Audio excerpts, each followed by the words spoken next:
Uh, Tiffany Tiffany Teely, present. and Keith Keith Pettit, present. and myself, Dan Larson. Okay. And Thank you. well, And there's still no public comment at this time. There'll be another Okay. opportunity at the end of the meeting. okay, I wanted to do a public comment because it's something that just, especially at the Christmas time, it bothers me tremendously. And I really try not to get into national or international politics here on the local level because I really work hard at trying to keep it local to our town, our community. But I think that the barbarism, the brutal dehumanizing actions that are taken towards people, Ukraine, Africa, and now Israel, uh, men, women, and children is beyond horrible. That, coupled with the apparent silence of the United Nations Women's Rights Commission, I just find unfathomable. And I just want to go on record saying that, stating again, we may all have different thoughts, different attitudes.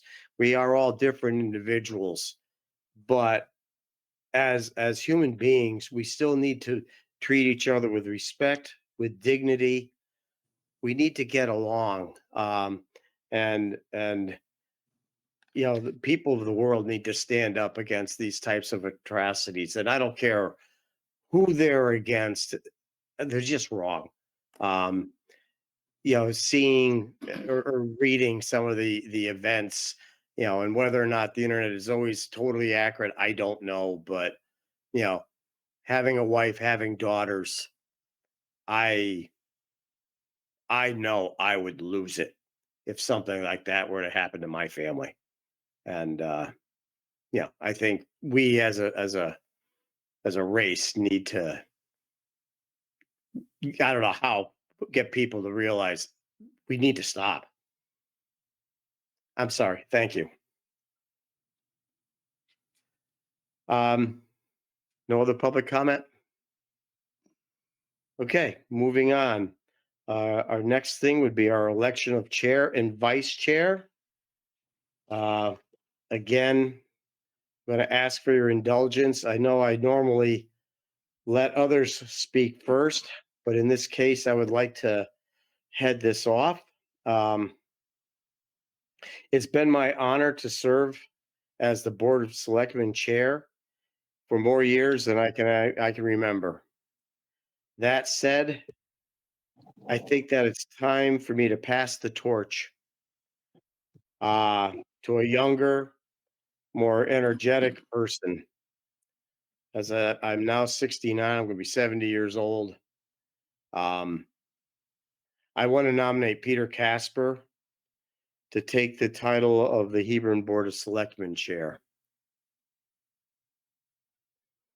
I'll second that. Keith Pettit.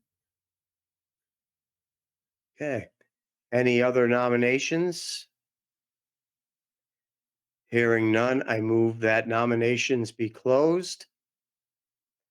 As we have one nomination, can we just vote for that one nomination?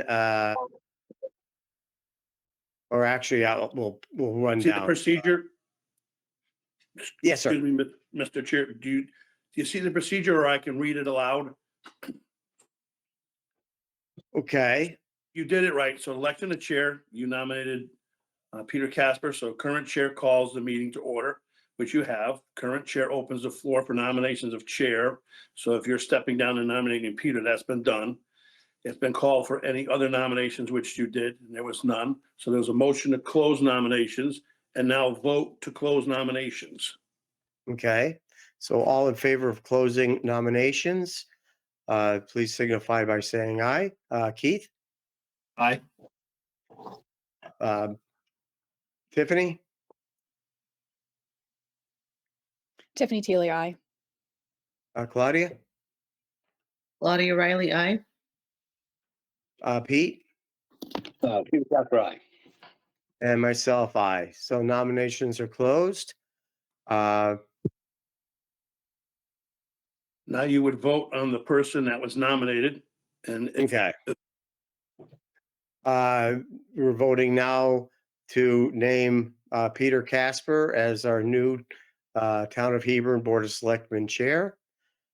Keith, Keith Pettit, aye. Tiffany, Tiffany Teely, I. Claudia, Claudia Riley, aye. myself, I. And Pete, do you want to vote for yourself or not? I will vote aye. Congratulations, sir. Thank you. And thank you very much, Dan, and thank you so much for your years of service and leadership associated with this board, and obviously your continuation of your service to the community on the board. And so with that, I open up the floor for nominations for vice chair. Are there any nominations for vice chair? I'd like to nominate Dan Larson for vice chair. His wealth of experience and knowledge will definitely be a help in a vice position. I appreciate, him stepping down and passing the torch, but we still need that wealth of knowledge. So I would nominate Dan Larson for vice chair. Thank you, Keith. Any other nominations? Hearing none, I'll make a motion to close the nominations. And we'll go to a vote to close the nominations. Tiffany, Tiffany Teely, I. Claudia, Claudia Riley, aye. Dan, Dan Larson, I. Keith, Keith Pettit, aye. and Peter Casper, aye. Nominations are closed. We'll vote on the nomination of Dan Larson for vice chair. Tiffany, Tiffany Teely, I. Claudia, Claudia Riley, aye. Keith, Keith Pettit, aye. Peter Casper, aye. And Mr. Larson, you have the Thank you. Thank you very much. I would be honored to serve as your vice chair. thank you. So Dan Larson is the chair of the Board of Selectmen. So thank you very much for that and for the nominations. I appreciate it. Mr. Tierney, good to know. Special recognition, anything for you? We Sure. don't have that for this meeting, but just to reiterate, I'm going to jump in if I'm allowed by the chair. Of course, yes. So being a new board, I'm going to advise how things were in the past, and you guys can vote to change as we go through this. So just so everybody knows, the good to know or the special recognition, that was something that the selectmen came up with. And normally the Board of Selectmen would notify my office if they had somebody. Every now and then we'll find somebody ourselves, but that originated from the Board of Selectmen wanting to recognize certain residents or individuals within the town of Hebron. So just a little FYI there. Thank you very much. And then we'll move to section 7, which is appointments and resignations. Andy, anything Yes, you want to add here before? Okay, go ahead. Yes. Thank you. Sure. Thank you, Mr. Chairman. Under appointments and resignations, item 7A is reappoint Hebron police officers. There's a proposed motion there to be read and then voted on. Okay, great. So we'll move to the proposed motion. If I may, Tiffany, would you like to read the motion? Yes, certainly. Move that pursuant to Hebron Town Charter, Section 804, and Hebron Town Code Section, 100-1, the Hebron Board of Selectmen confirm the town manager's reappointment of the following Hebron police officer for a 2-year term to run until December 2025. Mark Rivera. Thank you very much. The motion's been read. Is there any discussion? Okay, hearing none, we'll move. Oh, go ahead, Dan. So the other thing, I would just let everybody know the reason that this singular individual is being brought up tonight was because when it was all brought up last month, there was only 3 people, and he felt as if it would be a conflict for him to vote for himself. So in order to have a potential majority, that's why this is being done tonight. Thank you for that context. I appreciate it. Any further discussion? Hearing none, let's move to a vote. All those in favor, aye. Those opposed, nay. Please note if you wish to abstain. Tiffany, Tiffany Teely, aye. Claudia, Claudia Riley, aye. Dan, Dan Larson, aye. Keith, Keith Pettit, aye. and Peter Casper, aye. Motion passes. Mr. Tierney, we have any context you Yes. want to add here? Absolutely. Under item 7B, appoint panel of moderators, and then there's a proposed motion to be read below and then voted upon. Okay, thank you very much. We have a proposed motion. Just anyone would like to read the motion? Claudia, would you like to read the motion? Sure. So the proposed motion is move that pursuant to Town Charter, Chapter C, Section 305, the Hebron Board of Selectmen appoint the following citizens as town moderators for a 2-year term commencing December 1st, 2023 to run through November 30th, 2025.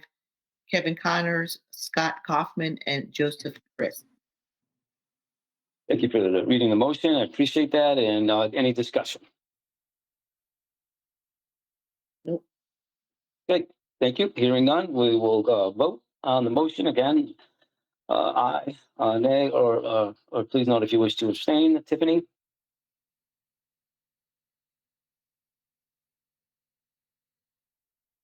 Oh, we didn't hear you, Tiffany.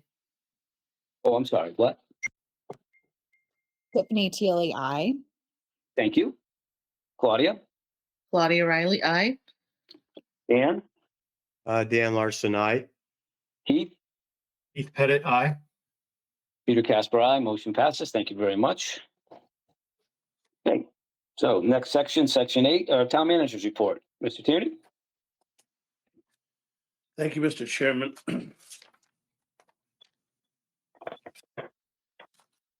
Under the town, excuse me, under the town manager report, I attended a meeting today of the Salmon River Watershed Committee, which meets quarterly. Peter Hughes from the town of Portland's Planning Department is the chairman. Brian O'Connell, past selectman, and Open Space Land Act and Hebron is vice chairman. They had their quarterly meeting at Sattler's this morning. They're doing quite a bit of work, and it offers quite a bit of information to the town. It also helps us keep compliant and fall in line with our MS4 monitoring and permitting with the state. We can use their information that we gather. We put it to our website and our application for educational purposes. So it's a very worthwhile cause, and it was a good meeting, and we got to meet most of the new officials in the surrounding towns. We've been very busy with new employees at the town hall, especially the new finance director is in training and started. We also have a new assessor that hit the ground running, trying to get our grand list, our motor vehicles and real property up to date so we can have those numbers and start setting our budget. We have a new maintenance person, a building maintenance person that started this week. So we have 3 new people. We're trying to get acclimated. So that's quite a bit of an undertaking, but we're working through it. I've been working with the past town planner, who's a consultant now for the town of Hebron, working on the plan of conservation and development. And we're close to having a draft. And that's hopefully going to be done this summer. That's every 10 years. The last one was done in 2014. So we've been working on that diligently to stay within that time frame. The CCM convention was held an annual business meeting at Mohegan Sun at the very last of November. So it's a new kickoff for a new year, and we'll be looking forward to that. And now that we have some new blood on the board, welcome. If anybody wants to sign up or attend that along with myself for next year, please let us know. You get to meet a lot of other elected officials, and there's a lot of other important informational meetings and trainings if that interests anybody. We're also working with CROG to, as I think most of the people should know, and for the new members, to obtain a regional ACO, Animal Control Officer agreement, and we're working through CROG. They've gotten a grant, and the compact would be Andover, Hebron, and Marlboro at this time. I'm sorry, Andover, Hebron, and Columbia. And we're working on the grant. I'm hoping to have information back on what that looks like to the Board of Selectmen to give approval for Hebron or myself to move forward on behalf of Hebron. But until we have solid numbers of what that looks like and what it's going to cost, it'd be premature to talk more about it. Also working diligently with the CIP plan with the department heads, and that'll be finalized when it's supposed to. And then starting in January, we'll start with the department budgets. So that's keeping us busy. Just a couple quick updates on some other progress. The playscape at Vets Park has been removed. We anticipate the new one arriving and being installed shortly. So that's finally in the works. It took a while. There was some lead time, as most things, to get that ordered and sent here, but that's on its way. And then it's probably no secret to the board that we've been very busy with a tragic fire at 224 Hope Valley Road. We continue to work with the state and local officials to close that out and help the family in need. It was very tragic, and I'd like to say, as the town manager of the town of Hebron, even with our new fire marshal and our fairly new fire chief and our mutual aid system, they did the very best that they could. They were very professional. We worked with the state police and the state fire marshal's office. The house was fully involved when we arrived. So it's a tragic thing for Hebron. So hopefully we don't have too much more of that going on. And then this weekend, they had the tree lighting ceremony in the center of town with Santa Claus and the Parks and Recs, along with town staff consisting mostly of Donna Lanza. She's a godsend. Thank her for all her volunteerism and all her hard work. It wouldn't have happened. And thank the Hebron Fire Department and Santa for showing up at the event and making all the kids very happy. So it was a well-run event. Thank you, Donna, as always. Hopefully we can get you some more help moving forward, so it'll lighten the load. And that's all I had, Mr. Chairman. Thank you, Andy. And based on our earlier discussion, 8D would be the change from 10C, which is, did I get that order right, Andy? Yeah, we were going to move the EDC first. It involves more EDC people. first, okay. All right, okay. So I'm sorry. So the Economic Development Commission Market Study Report, which is had been on your agenda 10D, has been moved to 8D, which is next on the agenda. So I'll turn it over to you, Andy, to introduce the folks that will be commenting on that. Thank you. Okay.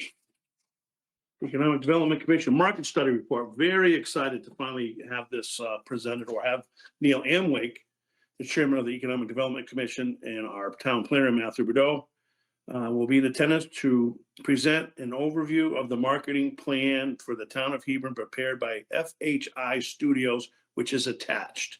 So with that, I'll turn it over to both Neil and Mark.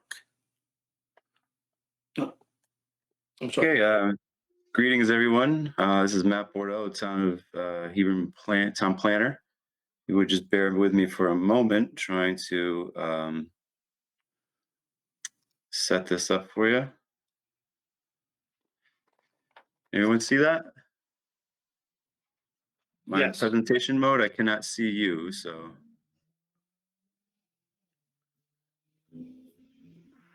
Now it's showing your notes, and there's a something in the middle of the presentation. So do you Yeah, have it so on? I think I need to choose Can a you just different option. start slideshow? Let me share a different option here. And I can call it up if you need me to.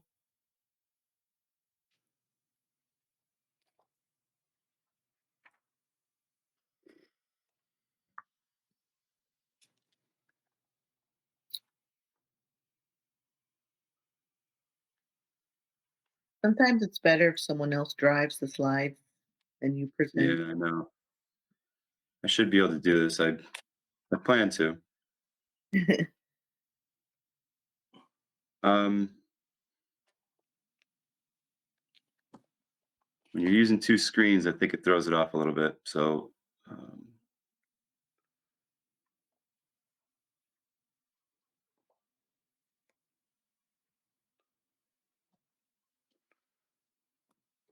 how does that look? Any better?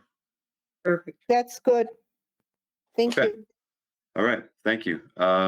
So greetings, everyone. Again, my name is Matt Bordeaux. I'm the town planner.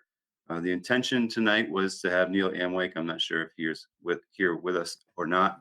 He's the chairman of the Economic Development Commission, perhaps because of the rearrangement of the agenda, which I greatly appreciate. I'm not sure if he's here or not, but my intention was to make the presentation anyways. So I just want to say congratulations to Peter in the new position as chair, and thank you, Dan Larson, for your service in that capacity. This is probably a project that has been something you folks have been thinking about and are familiar with, even for some of the folks that are new to the commission. In 2001, the Economic Development Commission proposed a branding and marketing study initiative.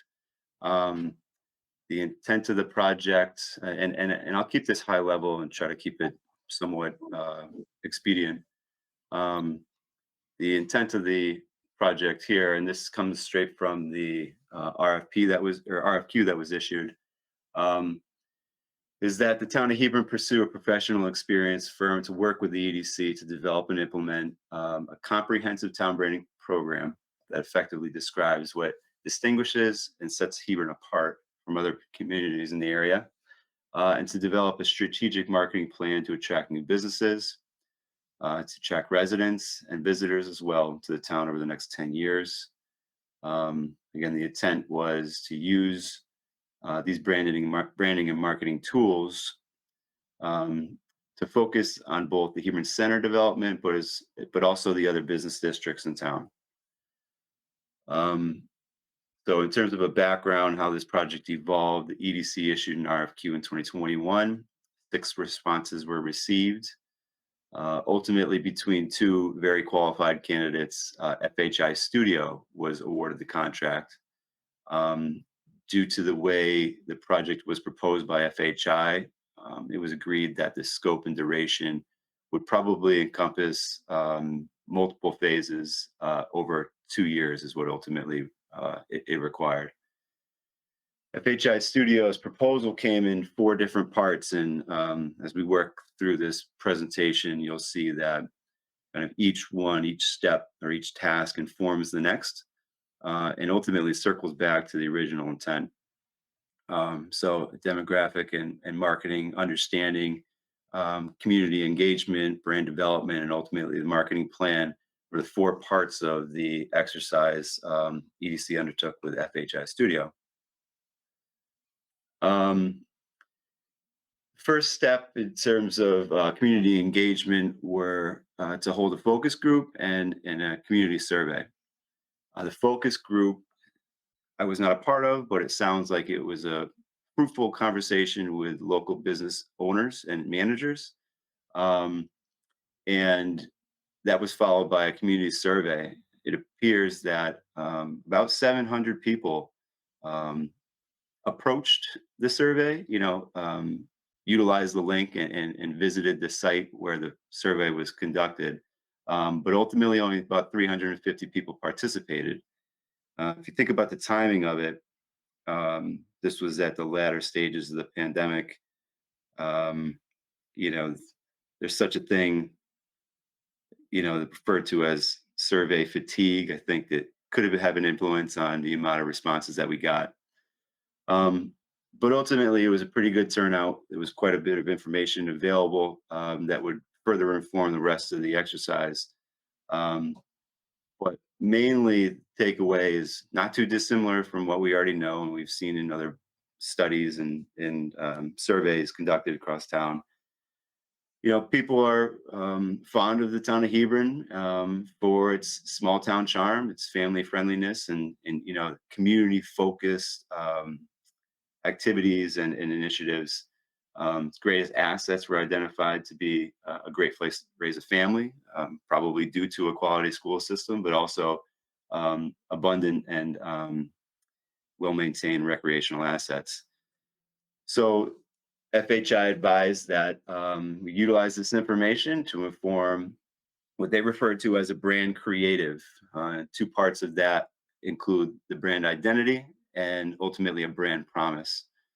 So the idea is that a set of perceptions conveyed through imagery, voice, and lived experience would reinforce the narrative of what Hebron is, how it's perceived, and how it wants to be perceived by others. And the promise, kind of a slogan for how Hebron feels about itself and wishes other people would as well, is that Hebron is a welcoming, friendly community in a scenic rural setting, offering abundant potential for businesses and residents. So, taking that information, that brand creative, the next step was to create a visual identity. And for economic development purposes, we would, the idea was to have a versatile graphic with complementary fonts and colors and imagery that evokes that welcoming, friendly community in a scenic rural setting. So you can see FHI has positioned the Economic Development Commission to be able to, use this information, this graphic, and manipulate it and allow it to cater to different approaches to the marketing plan. Utilize different, color schemes, different taglines, but the theme, I guess, would be to build upon this slogan of "Come grow with us." If you've been around long enough, that may not be unfamiliar to you. It sounds like that is something that the town has utilized in the past, that same slogan. And I don't think that was actually intended, kind of evolved in the course of the exercise with the Economic Development Commission. But I think it covers what the Economic Development Commission is trying to accomplish here. And it also lends to some versatility in how we can market and promote our local businesses, our existing businesses, and market ourselves for future business attraction. So ultimately, the idea is to utilize a multifaceted campaign, utilize tactics that are tailored to specific target audiences or audience segments, and I'll explain that a little bit more. And again, to build on this slogan of "Come grow with us." So that was the marketing, the development of a marketing plan, which obviously includes a lot more information and strategies, more than what I'm going to depict here. I believe that the marketing plan in its entirety was included in the packet for your review. But FHI prepared the Economic Development Commission with some key audience segments to focus on, and to again target a campaign utilizing a series of different strategies and tactics to target those key audience segments. Nothing new here, nothing revolutionary, but the idea is that the Economic Development Commission can kind of take this information, kind of sets the stage for a greater level of engagement, some clear direction on how to move forward, and get a good cadence to communication with the public and re-engagement of our business community. So I'm optimistic that this exercise, having spent quite a bit of time with it, can now be taken and put into action. So some of the tactics that were outlined and guidance provided within the plan include social media, of course, concept of earned media, dedication to a little bit more robust presence on our website, digital advertising, of course, educational institution partnerships, which I think is a really good idea that probably is underutilized. We do have some, meaningful educational institutions within our proximity, many of which staff and whatnot live in Hebron. So there's could be relations to be built upon there. And then due to our our rural agrarian presence in town, try to build on or develop maybe a stronger maiden campaign or maiden Hebron, excuse me, branding approach. I think there's some great partnerships to be made there. An emphasis on the collaborative environment of our business community, I think would be a good exercise or a good approach to marketing this community. So, in terms of a brief presentation, that's all I prepare for this evening. Again, the remainder of the well, the plan in its entirety is available for you to review. The Economic Development Commission intends to start on a series of workshops internally where we can take these strategies and put them into action. So this evening, there's no ask per se. This is an opportunity to share the results of this plan. But ultimately, when it comes to next steps and how we implement the plan, I would imagine that the Economic Development Commission will wish to have some future conversations with the Board of Selectmen on, an agreement, whether or not that means funding or, a set of policies and how we're going to roll this out. I would imagine that, we'll be back. So hopefully that's a good intro, and I'm happy to answer any questions if I can. Any questions for Matt? Yes, Dan? Are you looking at any specific type target audiences, businesses that you think would thrive and prosper in Hebron? Um, i.e., medical facilities or the specific types of institutions. So it's a great question. The survey responses, the survey did ask that question: what's missing, what would be desired? So there is some information that came from the survey on that. I think there are some realities to creating a productive approach to pursuing some of those industries or some of those sectors. And one of the things I've talked to the town manager about is to maybe take a closer look at what the real estate demand drivers are in the region. Think about, post pandemic, I think what has changed and what's realistic for the town to pursue.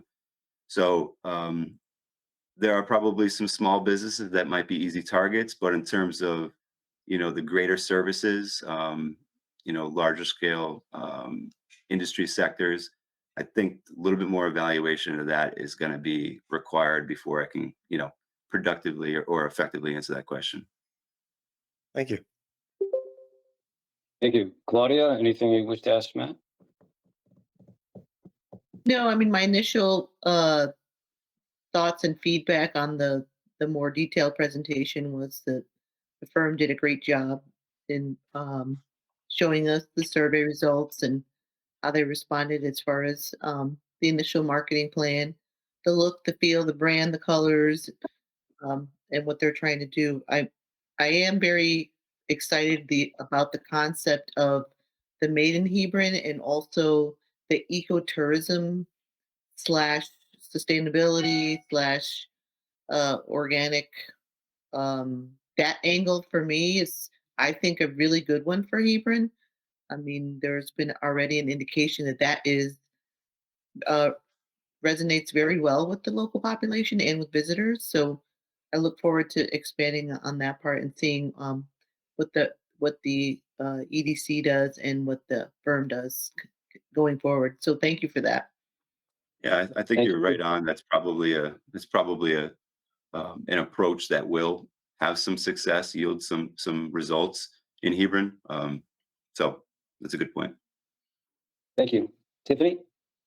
Yeah, thank you, Mr. Chairman.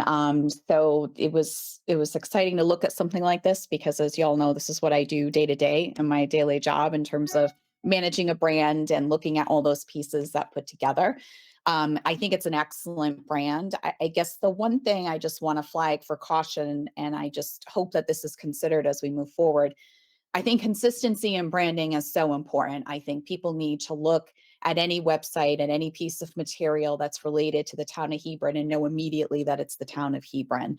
I have some concerns, as do a lot of my constituents, with the state of the town website. And so when I look at this study talking about creating a separate website for economic development, I think it might be an opportunity to stop and pause. And if this is a brand that we as a board collectively want to move toward, there's absolutely no reason we can't attach that brand to, looking at our town website and figuring out how can we design it in a way that's accessible for businesses and individuals. I do hear a lot of feedback that people have trouble finding information about meetings, who's on boards, is that information accurate? So I fully support and will get behind anything we can do to bring new business into town. But I do think developing a new brand identity presents some opportunities for us to integrate that into work that needs to be done on a town level, right? That's somewhat sort of separate from econ development. So I just want us to think about that as we move forward. So those were my initial thoughts. Thank you. Thanks, Tiffany. Keith? Yeah, I kind of agree a little bit with the direction Tiffany was going. I kind of probably would deviate slightly from that, not having the communications background that she has. I look at it a little more plainly of, in their presentation or in their, the packet that we got, they say that an economic development page like this would get, 70 or 80% more traffic or whatever they quoted than our municipal site. And I agree with Tiffany in that I think any municipal site and any economic development site that we do end up deciding to pursue needs to have similar branding so that we're not splitting the town in two, where people are going to an EDC website and forgetting that the town of Hebron municipality even exists.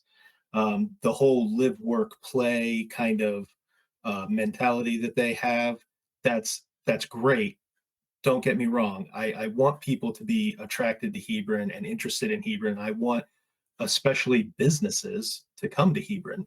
That's a tax base that we need to work to build to keep the businesses we have and grow them and to attract new ones in. But I also don't want people to lose sight of the fact that we are a largely volunteer civic organization, and we need people to realize what events are going on in town outside of just, things at the town center or things at small businesses. There's also things that they need to know about what's going on with the governance of our town. We have quite a few volunteers on many, many different commissions and boards, and I don't want the citizenry to think that that just disappears because a flashier website has separated off from us and left the old website behind. So just something for EDC to keep in mind going forward. I like the colors. I agree. I like a lot of the ideas that they've put forth. We just need to make sure that we're acting on those ideas in a well thought out, cognizant manner. Thank you. Thank you, Keith. And Matt, thank you. I'll just throw by reaction and not repeat what's been said, because those are really, some really good thoughts and things to think about. And the things that I would think about as we move forward is when it's appropriate, are our goals and our measurements for success. in terms of like, we need to quantify the actions relative to the outcome. And because as the citizens are saying, okay, what are we really trying to accomplish? We create a brand, we create awareness, but to what end? In terms of like, we're trying to attract 3 new businesses, 4 new businesses, 1 new business. And I think, at some juncture when that's appropriate, because you've listed a whole bunch of businesses, outdoor recreation, health and fitness, household cleaning, home improvement, all these different really good ideas. So what's the audience? How many are we going after? How, what's our measurements for success over what time period? And so that's what I'll be interested in too, and being able to bring that information out is, hey, this is also what we're trying to really achieve, just not more businesses, but 2 businesses or 3 businesses. So that's what I'll be thinking about. But as always, really appreciate the work that you do and your presentations and the information that you provide whenever you come before the board. You always bring some good information and good takeaways for us and for those that are listening and participating. So thank you very much for that. Welcome. Okay, anything else, Matt, in closing on that item? I think Mr. Dan Chair, has his hand raised. Dan Larson. Oh, I'm sorry, Dan. The only other thing I would like to, again, and I'm sure that town staff and all are going to be working on this, but would be the infrastructure needs to make these types of functions a reality. Bringing businesses into town without the necessary background infrastructure, the last thing we want to have is businesses come in and fail. So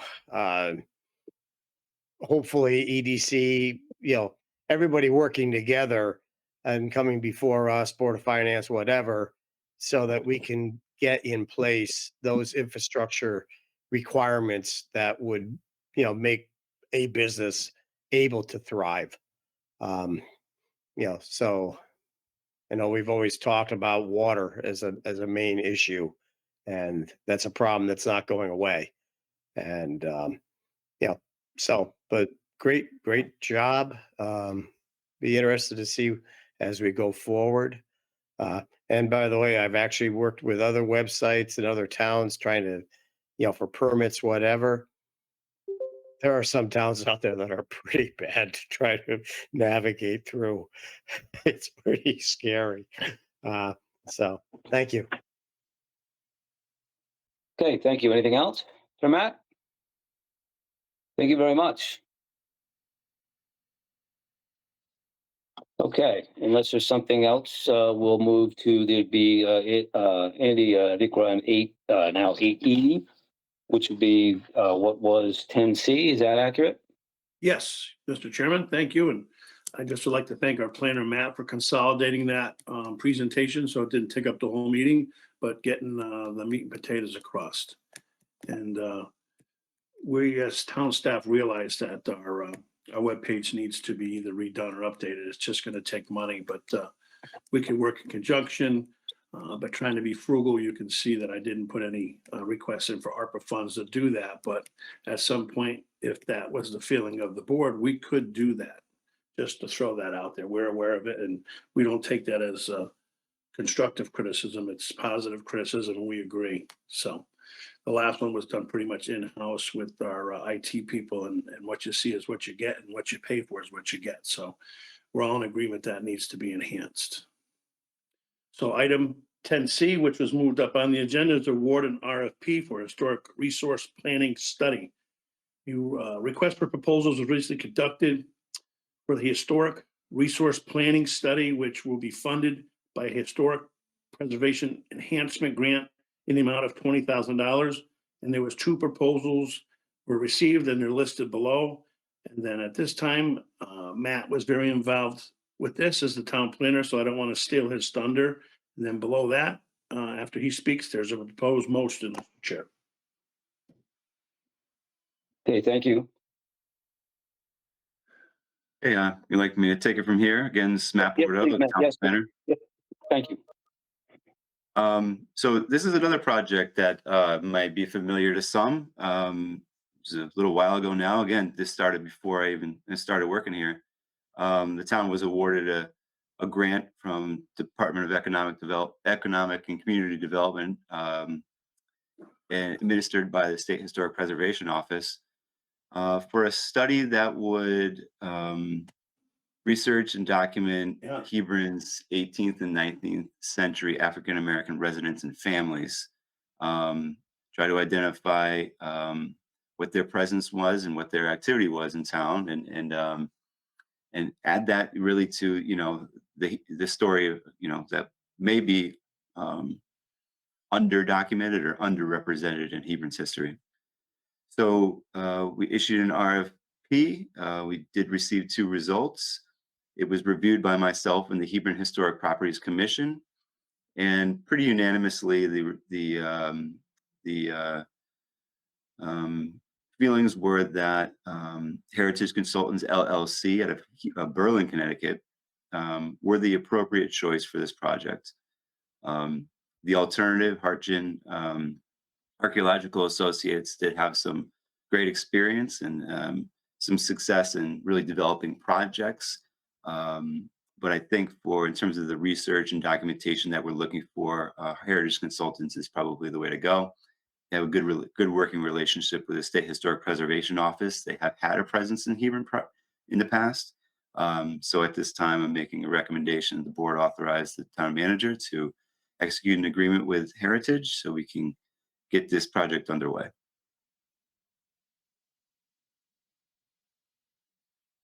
Okay, any questions for Matt? Okay, hearing none, we have a proposed motion. Um, Keith, would you be? I'm sorry. I have some I'm sorry, Mr. Chair. points. Should I go ahead? Go ahead. Okay. You can go, Claudia. Okay, great. So, again, I'm reading the proposal in detail and looking at, just the breadth of what's going to be worked on by this firm. I'm super excited about this. I think that the subject matter at hand is so important, especially from a DEI perspective. This is a huge opportunity for our town to really bring to life an important piece of our past that has really not been looked at in this kind of way. So I'm very excited about that. I look forward to their findings and to their presentation when it's complete.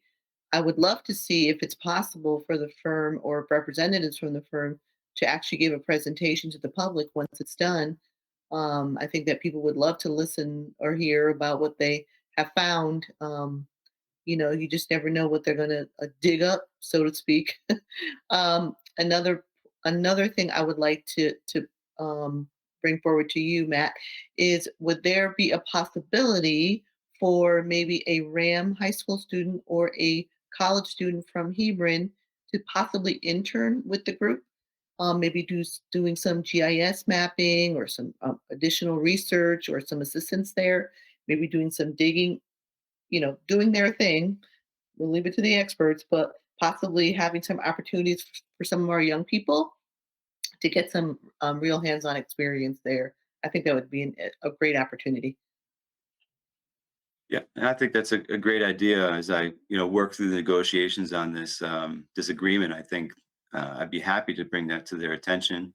I think the presentation's certainly possible. In terms of the concept of an intern, it may be subject to availability, but oftentimes, and I think if you look at the resume of a lot of these individuals who are going to make up the team, the project team, they're in large part educators themselves. So it may be a great opportunity to engage with students locally, and they may actually receive that pretty well.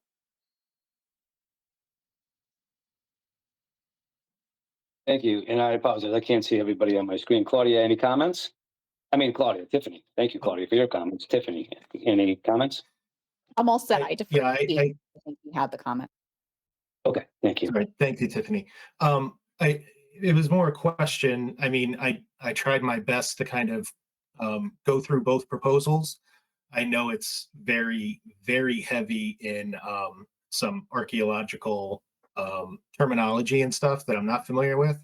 But how much of this project, if you could kind of, I know you don't have an exact number, but ballpark, how much of this project is going to be just archival research, and how much of this is actual field work that would happen in Hebron? So I think that's probably something it's part of the conversation I'll have with this group. Again, as we kind of negotiate, it's been expressed to me from the State Historic Preservation Office that they support the project, um, but they recognize that at $20,000, it is limited, and is likely to be a multi-phase project. So I would imagine it's going to start substantially with the background archival research, and if as a result there becomes a recommendation, I think it would be great to come from the consultants. But so long as it remains a priority of the towns, that we do want to, in fact, really tell the whole story, complete the project, then we will pursue additional funding. And I'm hopeful that it will be reasonably well received by the State Historic Preservation Office. So I think this might, I'm not going to say groundbreaking, but it could be a project that becomes a model in a way for other municipalities, particularly small rural municipalities that, again, as Claudia mentioned, these stories are just not even on the radar. So depending on the results, I think it would be in SHPO's interest to see this all the way through. So, and that would be my intent. Thank you. Mr. Larson, anything else you wish to add or comment on? No? Okay, thank you. Keith, would you be so kind, since the discussion is over, we have a proposed motion. Would you read the motion, please? Yeah, definitely. I would move that the Hebron Board of Selectmen award the contract for the Historic Resource Planning Study to Heritage Consultants of Newington, Connecticut, in the amount of $19,450.00, representing the lowest qualified bidder, and as recommended by the Hebron Historic Properties Commission and Matthew Bordeaux, Director of Planning and Development, and authorize Andrew J. Tierney, Town Manager, to execute all required contract documents. Thank you very much. Motion has been read. Any further discussion? Nope. Hearing none, we will now vote. All in favor, aye. Opposed, nay. And please note if you wish to abstain. Claudia? Claudia Riley, aye. Tiffany? Tiffany Teely, aye. Keith? Keith Pettit, aye. Dan? Dan Larson, aye. Peter Casper, aye. Motion passes unanimously. Thank you. And thank you, Matt, again. Okay. Mr. Tierney, I think that moves us to old business 9A. Mr. Chairman, you are correct. Thank you. So I'll go through the first two paragraphs and then I will hopefully turn it over to my trusty assistant, Donna Lanza, to speak about the hybrid meeting update. So under 9A for the public, the American Rescue Plan State and Local Recovery Funds approval. Attaches a memo from the Public Building Committee, in which you'll also hear later on the agenda, where we're going to act upon the bids for this project. So we're kind of a little bit ahead of the game, but it falls under this as well. So I'm sorry, again. Attaches a memo from the Public Building Committee requesting that the Board of Selectmen consider an additional appropriation of the $78,000 to the ARPA and Fire Company Number 1 Bay Expansion Construction Project. Bids received, or recently received, all came in over budget. Bid summary is attached. Sarazin did confirm that they would agree to hold their price for an additional 30 days until January 20th, 2024. Currently, the ARPA approved funding for this project was $161,100. Also attached is an email from Chief Stalker recommending placing this project on hold due to the increased cost. The town manager concurs with the recommendation, and all bids should be rejected due to being over the budget and waiting on the facility study to be completed. This item will be addressed under new business on 10E. So just to summarize quickly, and I'll turn it over to the board, or back to the chairman, is when we started this, we had a price of a certain amount. It was just a bid for CIP, and then we received ARPA funds. which was in the tune of anywhere between $80,000 to $100,000. And the more we looked into that, that grew more than once.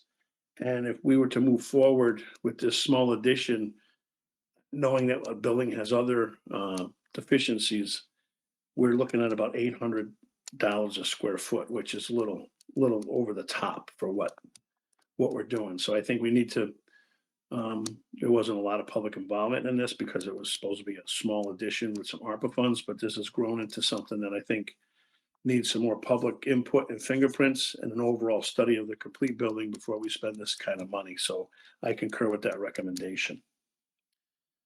So we'll deal with that as we move forward, as it's stated under 10E. But to keep on the agenda item present, if Donna, you could take over and give an update on the hybrid meeting room.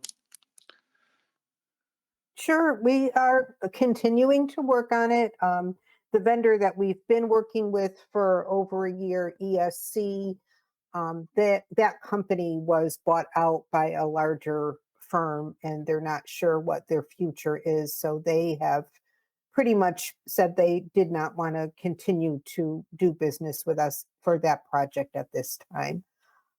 They didn't think they could provide us with the services that we would need. So we reached out to 2 other companies that come with very good recommendations and are leaders in this industry right now, Red Thread and Valley Communications. We met with them and we're waiting for their proposals. One is due to us. We were promised it by the end of this week. So hopefully we will have some firm proposals, some numbers, and be able to move ahead with the meeting room at the town office building and the library, and hoping to see something early next year, calendar year next year, not fiscal year. So we will keep you up to date as soon as we receive more information. And we are going to be testing some current technology that's being used in our meeting room at the town hall to see if it's something that might be able to work for us in the interim. So we'll keep you in the loop on that as well. Thank you. Thank you, Don. Any questions? For I Randy have a or Donna? Yeah, go ahead. Mr. Chair. Thank Yeah, you. yeah. Please. So first a question and then just an overall comment. So my question is, RAM has been able to successfully have hybrid meetings since probably about the start of the pandemic, and I've spoken to several of their board members, and they've indicated that they'd be happy to share their equipment with us. So I'm curious, has that been looked into at all, Donna or Andy? Yeah, we did visit RAM. Matt Bordeaux, Drusilla Carter, and I went up there and met with their 2 IT people. They showed us their hybrid meeting room, which was recently installed. They had something else in the music room that they were using prior to that, but this is now in the middle school media center. And it is equipment that they installed on their own. We looked at their 2 meeting rooms. They have one small meeting room or conference room in the superintendent's office. And they showed us how they work, and they're a little bit different than what we would need. And they do have the staff on, people on staff that are there to run the equipment. But we have viewed that, and they are willing to help us. They have not, the administration has not made an offer for us to utilize the meeting rooms, though. So I think Matt, did you have anything to add to that since you were on that field trip with us? I do not have anything to add. I mean, these are effective systems. And of course, it's helpful to have very capable staff, IT staff on hand to, assist in its operation. But no, I don't really have anything to add. So, Mr. Chairman, if I might, this is technically a discussion on ARPA, but perhaps it can come up later in the meeting. But I just want to renew with a new board my objection to continually meeting virtually. I think we need to consider, until this technology is in place, a half and half proposal that I had proposed a couple months ago, where we meet once a month in person and once a month through this system. I don't think there's any reason that we cannot meet in person. I think constituents are asking for it. And I think, frankly, it's our duty as elected officials. Our all boards meeting was in person. Our budget meetings, as I saw, will be in person at the Douglas Library. So probably not the right time, but I would like to discuss that at some point, because this is taking an amount of time to get this in place. Thank you. Sure. And good point. We'll have to keep that on the agenda when appropriate. So thank you for that. Other comments, Claudia? Yes, so I am in agreement with Tiffany. I think we're long past due incorporating the hybrid option, um, getting back to the people's business in person would be ideal for me. So I'm hoping that we adopt some kind of hybrid measure sooner rather than later. Thank you. Dan, anything to add? Well, I've been on the board obviously the longest of anybody. I can remember month after month, meeting after meeting, staring out into empty chairs.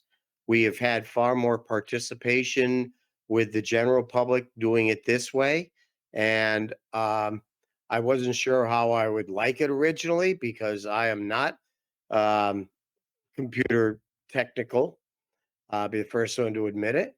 But I I am extremely pleased with the numbers of people that are able to see what we're doing, to contact us, and I personally see no reason to go back to in-person meetings. Um, this works, and the public can tune in and tune out at their desire.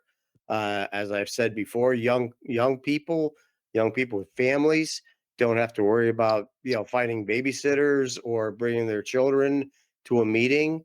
If something happens, they can again just turn it off and do what they have to do. Senior citizens don't have to go out at night, which seniors don't like driving at night because but let's get real. It's hazardous for them. Their eyesight isn't always the best. Their reactions aren't always the best. So this allows them to actually see what we're doing. So I wasn't sure how I would look at this when we first started, but I'm sold that this is a very functional, workable way of conducting our business. And people still call me at my house. My number is available, and I answer my phone 24 hours a day, 7 days a week, 52 weeks a year. Okay, thank you. Keith? Thank you, Mr. Chair. I appreciate everyone's contribution to this discussion, and I see all those different arguments. I agree 100% with Dan Larson. When I first moved to Hebron and attended some meetings as a member of the public, I remember people looking at me funny because they're like, "Why are you here? No one ever shows up." And it's true. Like, I've been to many, many meetings 8, 10 years ago where there was one person, two people in attendance. Um, I think we get a lot more saturation having a hybrid option. I do think that hybrid is attainable probably a lot sooner than we think. There are certain, you know, things that have to be taken into consideration with large public spaces like the library or areas like that, where we may need to engage private companies for permanent large scale solutions. But the town office building has some very small conference areas where I think that we can kind of get away with a hybrid option with a much smaller technological footprint. I'd like to see us pursue those low-hanging fruit sooner rather than later.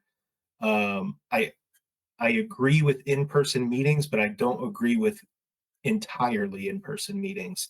I would really like to see us push forward with a purely hybrid option where we're able to get the best of both worlds. I agree. I like meeting in person. I like meeting our citizens face to face. But I also enjoy, right now we have 17 people on the call. You would never see 17 people in person. It just wouldn't happen. That's been my experience pre-pandemic. Thank you. Thank you. And just to add my comments, it's great dialogue, and definitely the objective, I think, of the group is the same, which is how do we connect effectively with the public. And so my interest, so I think all the comments are good, and it's great dialogue. And my interest is personally in hybrid, but I'm also interested in the timing and the information coming back so we can make a timely decision as to what's available and how soon it can be available. But again, great dialogue. But I think as a board, I'm hearing we're all very interested in making sure the public has the best experience and accessibility to us in a way that they're asking for. So it's really good dialogue. So thank you for the update, and obviously something that we want to continue to have on the agenda with a sense of urgency in terms of updates and next steps. So thank you for that. Any additional comments on the topic? Andy? You're on mute. Probably a good thing. Thank you, Mr. Chairman. No, I'm not here to weigh in on whether we should or shouldn't. That's your guys' decision. It's never been a priority, and how we left it at the last board is when the new board got on, we would have this discussion. And that's what this is for. So if this is something that we've been working with everything as it comes into our office, it was unfortunate we had that situation with the company that we did a lot of work with that walked away, but we're willing to, move forward with whatever the direction the board wants us to. We just want clear direction, and if you want this a priority, that would help us facilitate. I just want to, not that I need to stick up for our staff, but we're waiting for this board to make a decision to give us a directive. And I think that's a good point in terms of there's so much to do that, Andy, like in this case, you're hearing that we're interested in getting more information more quickly. However, what I also would ask for you to do is say, well, if that's the case, this is what's going to wait, to make sure that, we understand that that might be a compromise on something else that maybe the past board thought was important, or, so I think that as long as we're communicating like that, I think we're good, because clearly it's not like you have nothing to do. So if we want you to do more on this, something else may suffer, and just continue to let us know where those compromises might have to be made so we can continue to make, good decisions relative to helping you prioritize. So thank you. Can I just jump in for a second? Sure, I just sure, want to let we have not stopped working on this over the last several months since we kind of revisited it several months ago. We were working seriously with ESC to refresh the proposals. We met with them a few months ago. We were following up with them, and then just last month they pulled out. And as soon as they did that, we reached out to these two other companies and met with them last month. And the solution that Red Thread is most likely going to propose for the town office building is a very simple meeting room, conference room solution that we do believe can be implemented fairly quickly. And it's not as elaborate and complex as will be needed at the library. They did indicate that, the equipment there may be some lead time once they place the order. But I want you to know, we did not stop working on this. We have been working on it all along. So, and we do want to create this hybrid meeting room as soon as possible. Thank you. Thanks, Donna. Thanks for the additional information. I appreciate it. And so unless anybody has anything else on this item, Andy, we have 9B, which I don't know if there's anything you wish to add. It says no need for discussion or action, but is there anything on the Parks and Rec park policy that you wish to provide an update on? No, so that's asterisk for this meeting, but that will probably be placed on the next agenda for some Okay. discussion and possible action. Okay, great. So we'll move to 9C, which is the Department of Public Works Action Committee update. Thank you once again, Mr. Chairman. Yes, sir. Department of Public Work Action Committee update at the October 5th, 2023 Board of Selectmen meeting. The following motion was unanimously approved in establishing the Department of Public Works Action Committee. And then there was the motion to move that the Hebron Board of Selectmen establish a 9-member Department of Public Works Action Committee consisting of members of the Hebron Public Building Committee, the former Hebron Public Building Project Survey Committee, and interested Hebron taxpayers. The purpose of this committee will be to handle the day-to-day activities involved in determining cost, location, and all required plans required to construct a new Department of Public Works facility for the town of Hebron. It will be the committee's responsibility to report all activities to the Board of Selectmen, have all the expenditures approved by proper town bodies, and to prepare and publish timely communications to the Board of Selectmen and the town manager's office for dissemination. Members appointed to date are David Foster, a D, Peter Casper, an R, Todd Habit, a U, Mel Lecter, a D, Richard Steiner, a D, David Rose, a D, and Wayne Warwick, a U. With the 9-member committee, the maximum from one political party is 6. There are currently 2 remaining spots for interested Hebron taxpayers. Jody Leary, R, has submitted an email expressing her interest to be considered for the appointment. Please note, 2 individuals, David Howell and Mark Stewart, have expressed interest in serving on both the Charter Revision Commission and the Department of Public Works Committee. Each have preference for the Charter Revision, and then below would be a proposed motion for the board.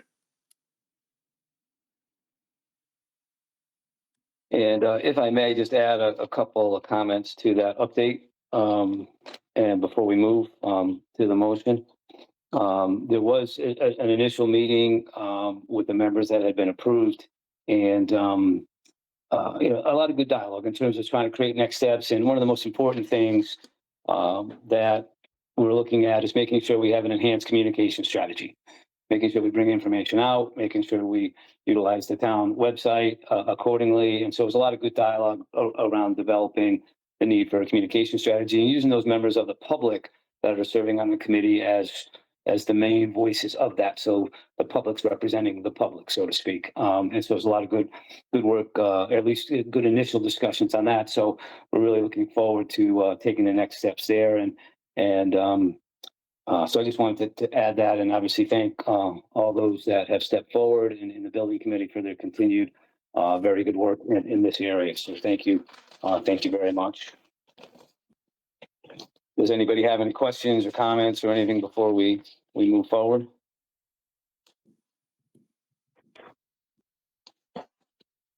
Okay, thank you for that. So there is a proposed motion that I will read, that we move that the Hebron Board of Selectmen appoint Jody Leary to the Department of Public Works Action Committee. There's the motion. Discussion. Any discussion? Okay. Hearing none, we will move to a vote. All those in favor say aye. Those opposed, nay. And anyone wishing to abstain, please note that. Claudia? Claudia Riley, aye. Thank you, Claudia. Tiffany? Tiffany Teely, aye. Thank you, Tiffany. Keith? Keith Pettit, aye. Thank you, Keith. Dan? Dan Larson, aye. Peter Casper, aye. A motion unanimously passes. Thank you very much. So that gets us to 9, based on the notification that 9D does not need discussion or action at this time. Mr. Tierney, that would take us to 9E, which is the Charter Revision Commission update. Yes, sir. Thank you, Mr. Chair. All right, the Charter Revision Commission, item 9E, I'm sorry. At the November 2nd, 2023 Board of Selectmen meeting, the decision was made to restart the clock to establish the Charter Revision Commission, which is CRC. After reviewing the calendar and the Board of Selectmen meeting dates for the remaining 2023 and potential options for restarting of the clock, the former Board of Selectmen have recommended starting the clock on December 7th through the 30th, day is January 6th. January Board of Selectmen's meeting are scheduled for January 4th and the 18th. Appointment at January 4th meeting falls within the 30 days. This also allows the new Board of Selectmen time to review the Charter Revision Commission charge. A November 2025 vote on the proposed charter revision that would allow 16 months for the Charter Revision Commission to do their work. Consider increasing the number of members to serve on the Charter Revision Commission. That's up to you or the new board. And to date, we have 12 people have expressed interest in being appointed to the Charter Revision Commission. Michael Dugan, Marianne Foote, Michelle Gunther, Davis Howell, Donna Lienza, Mal Lecter, Terry McManus, Adam Hockman, Heather Pettit, Jessica Stewart, Mark Stewart, and Allegra Weir.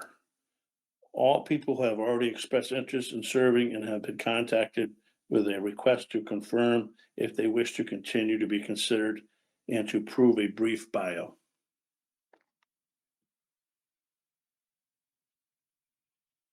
Okay, so thank you for that. I think, unless I am misunderstanding this, I think sort of our first charge is to discuss, make sure we're comfortable with the number of members, and then obviously continue that dialogue. So if I can open up that part of the discussion to make sure that we're comfortable with the number, or we're looking to change the number of people.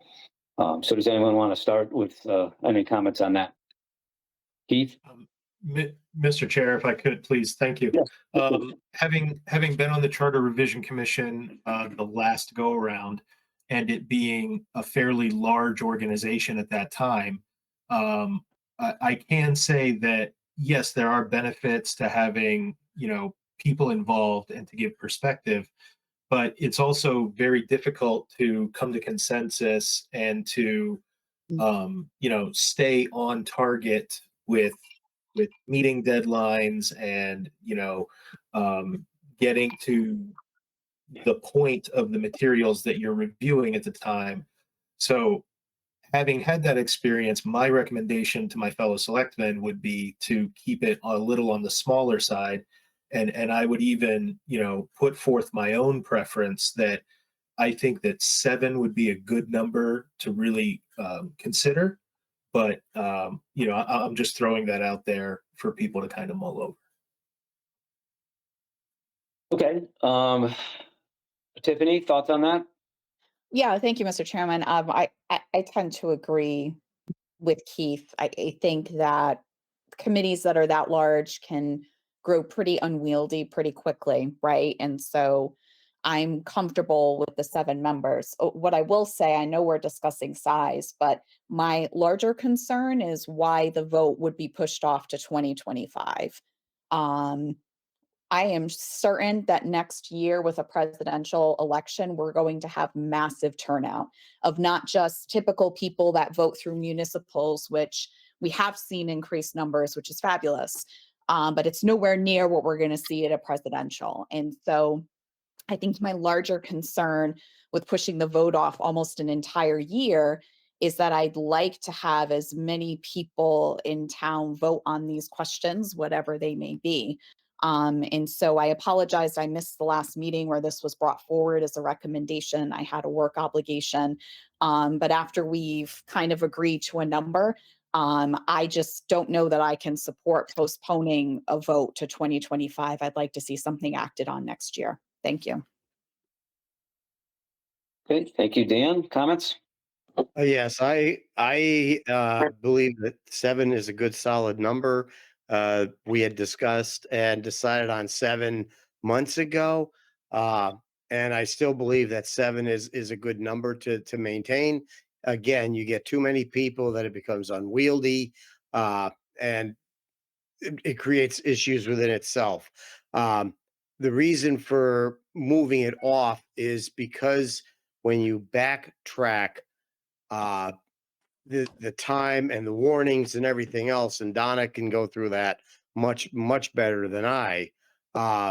They would really end up being rushed to try to get their work done We're going to be now starting budget season.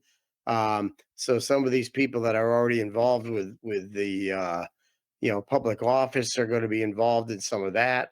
So I believe, and again, Andy or Donna can give their input on it. It was just deemed that it was going to be too much work, and afraid that it would not create the document that we would hope to be able to pass to the citizens. Andy, you Okay. want me to jump in there? Just Yeah.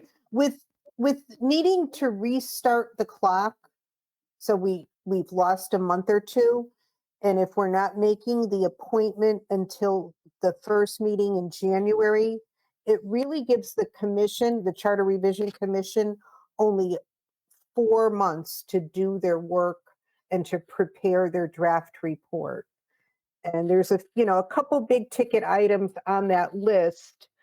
To give it the due that it deserves, 4 months may be cutting it close. It could be done, but it is not giving the commission a lot of time to do their work. Thank you, Donna. Go ahead. I'm sorry. Andy? It's a recommendation, and Donna was very good at expressing the reason why. It's up to the Board of Selectmen to pick how they want to move forward, but we just, being involved in charter revisions as well, there's a lot of work, and they don't meet 4 times a month. So when we found out it was going to be four months to work on the items that were there, we just wanted to give you guys the options to be aware that that could be a tight window. Okay. Thank you. If- Claudia, comments? I'm sorry, Yeah. Keith. I'll Claudia first, and then we'll go to Keith. Thank you, Claudia. Sir. Couple things. I am in agreement with my fellow Board of Selectmen that the size should be on the smaller side. I think that's going to lead to efficiency. The 7 number sounds great to me. In addition to that, I am in agreement with Tiffany about the timing. For 24, I think it's important. We have to keep in mind that folks are volunteering. We don't want to, frankly, exhaust them by moving the process out further. If we keep it tight, we keep it efficient. And the folks that have thrown their hats in the ring are all very competent, intelligent people. I think that it can get done. I'm pretty confident of that. Okay. Thank you, Claudia. Keith? Yeah, I apologize. It might have been an oversight on my part, and why it didn't even pop into my head until, Tiffany had said something earlier. But there seems to be a 14-month gap between step 3 and step 4. I know that when I did it last time, we had a total of a 9 or 10-month time frame. I don't see what would cause a 14-month delay between step 3 and step 4 on the schedule. I can tell you, this is Donna. I was asked to redo that calendar based on a 2025 vote. So the calendar's been revised a few times, and that calendar is based on the extended timeline and giving the commission more time to do the work. So if we revert back to a vote in 2024, we'll adjust that again. Okay. Okay. So my comment is, I agree with the 7. So I think as I'm looking at the proposed resolution, which did not require action tonight, but I agree with everyone else. I think 7's a good number to stick with. We appreciate all those people that have volunteered. Obviously, there's a number more than 7. And I agree that that's the right number. We have to work with as small a group as possible to be as efficient as possible. So I do agree with that. In terms of timing, Andy, the discussion of whether or not we reset the calendar, is that something that we should be moving forward on tonight if there's consensus, or is that something that should we go with the resolution first to note the numbers and because we have consensus on that, and the date, because that we didn't require action, but it seems like we have consensus there on the resolution. So I just wanted to get your perspective of, should we be, I see the proposed resolution and we don't have, we're in agreement on the number 7. So, and the date I heard was the January meeting. So should we be moving that forward next? Yeah, so it's my recommendation that you extend it so the committee has the work, but it's the board's decision if you want to shorten that up to meet that election and hope that they have their work done. That's your decision. But if that's what you think you guys are leaning towards, then you definitely need to set that tonight. If you're going to move that clock up. Now, does the rest of I'm hearing that the rest of the board is leaning that direction. Dan, no. The others, yes. Do you want more time to think about that? Obviously, that was not the agenda tonight. Wasn't that we were going to change the calendar? So, is that something that we want to continue to think about and bring forward as an action item in our next meeting? Mr. Chair, yes, I think a 16-month timeline is frankly egregious, with all due respect. I agree with my colleague Claudia. The other thing I would also point out is that the reason we delayed appointing a charter revision commission in the very beginning was because there was a concern that so many people who had submitted letters were running for offices, right? Who were running to be elected officials and might not be able to serve in that capacity. Well, the election's over, and by my count, there's plenty of names on there of people who are not intimately involved with the budget process the way an elected official would be. So I see no reason why a group of people like that, with the 2 public officials were required to put on there, couldn't complete this work and have it on the ballot by 24. I'd like to see what that calendar looks like. I just think delaying something like this for almost 2 years doesn't seem efficient. Thank you. Okay. Yes, Dan. This would be a question again for Donna or Andy. Can we set a tentative date of 2024? But if it is deemed that is not possible, can we legally move that date out further? I'll defer to Donna because we'd have to reset the calendar. But Donna, can you answer that one? I would want to check with the town The town attorney attorney. on that. I believe that when you appoint the commission and make that formal resolution, you will be putting a Locked into date those when times. when you'll be voting. I don't think you could change it once it's in the works. But Okay. Andy was absolutely correct. If we're looking for a vote November 2024, you need to pass this resolution tonight to start the 30-day clock so that we can make the appointments of the commission and finalize the charge on the January 4th meeting. Okay. So ultimately, if I may, then this could, if the commission that's elected, this could potentially change the scope of their endeavor if they feel that they don't have enough time. They may have to reprioritize. Is that a risk or possibility? And maybe that's a rhetorical question, but they may look at the time frame and say, okay, we're going to have to focus on 6 items, not 12 or 15. And Keith, you said before on that. Is that a risk or no? I think they would have to address every item that you give them to some degree. Okay. Because you're going to give them a specific list. So they would definitely have to take up that list. But they may not venture out into new things that the commission may come up with. So we could, as a board, okay, I'm sorry. 4 months is going to be, they're going to be meeting probably more frequently than they would if they had the longer time. They may be meeting a couple times a month. They may have subcommittees to focus on a couple of the big items. And Yeah. so. So we may have to look at the list. Keith, go ahead. Go ahead, Keith. Mr. Chair, if I could, I think one of the biggest issues that the last session had, because we received a book, we received, with a copy of the charter, we received the charges, and everybody kind of did the homework themselves, at their own pace.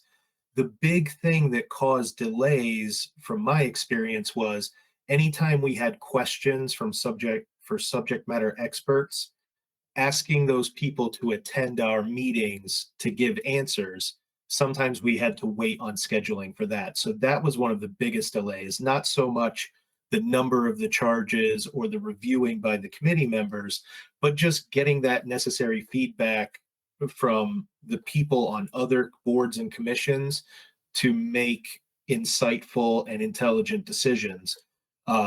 So, I think maybe if the committee knows going into it that they're going to have a compressed schedule, what they can do is they can make sure that at any of their given meetings, they have multiple subject matter experts available for comment so that they can kind of race through items rather than saying, all right, we only want this one person here to answer on this date. And then they have to wait until their next date or the availability for the next person to move on to the next item. That's what really slows them down. Okay. Andy, did you have anything else you wanted to add? I thought I might have interrupted you. Did you? No, you didn't. I just, I'm not here to contradict anybody's beliefs on whether we should extend it or not. This is the Bible of the town. This is very important stuff that shouldn't be rushed. I understand everybody's position and how they want to make it for the presidential election. I just hope that they have enough time. And Keith's point is correct.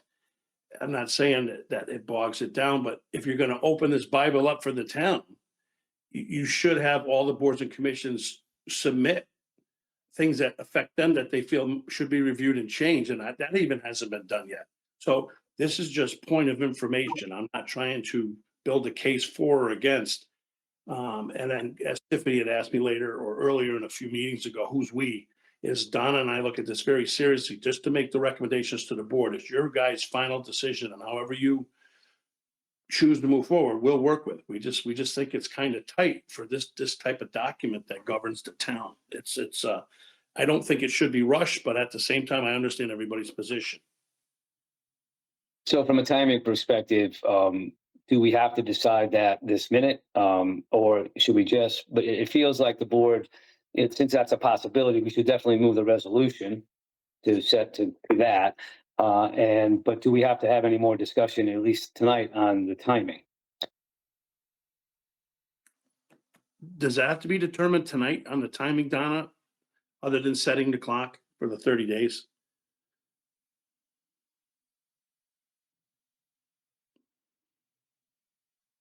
And I think she's reviewing it. No, I was trying to find something in the statute, but I don't have. I think we can start the clock tonight and finalize the timing or the length of the charter revision when we adopt the resolution in January, or continue this discussion at the next meeting. But you Okay. could start the clock tonight. I know that when, we will be advertising this again, opening it up to the community for potential additional members or people expressing interest. When we did the press release last time, we did include in there the anticipated referendum date. So I guess we could leave it out this time. Does anyone on the board disagree that we should start the clock and address this resolution tonight? Just in preparation.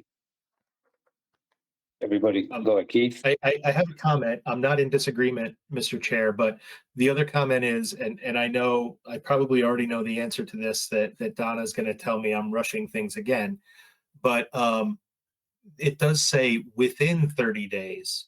So, technically, do we have to wait until January 4th? We have a large number of applicants. This has been kind of out there for a while now. I do agree we need to repost in case anybody missed the first one or is interested again. But is there anything preventing us from doing it next meeting rather than waiting till January 4th?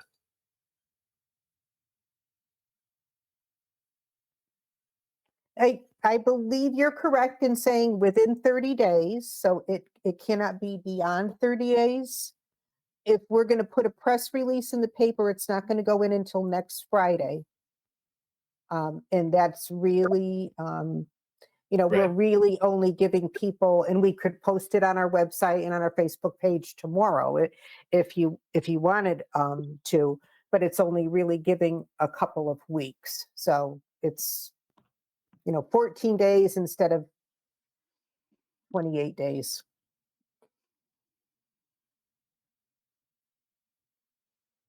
Okay. So, yes, Dan. I would move forward. I would move forward, and we do have plenty of options. So I don't see why we can't make the appointments on the 21st, and that will at least give back a couple of weeks. I agree. Okay. Tiffany or Claudia disagree, agree with moving forward the resolution tonight? No, I agree. And, and I agree with Keith and Dan. I mean, we already have 12 people interested. Obviously, if other people want to put their names forward, I would encourage them to do so and hope that they do, right, for consideration. But we have a really outstanding group to choose from, and so I see no reason to wait. Let's try to give them back a couple weeks. Okay. Claudia, any disagreement to that, with that? No disagreement. Okay.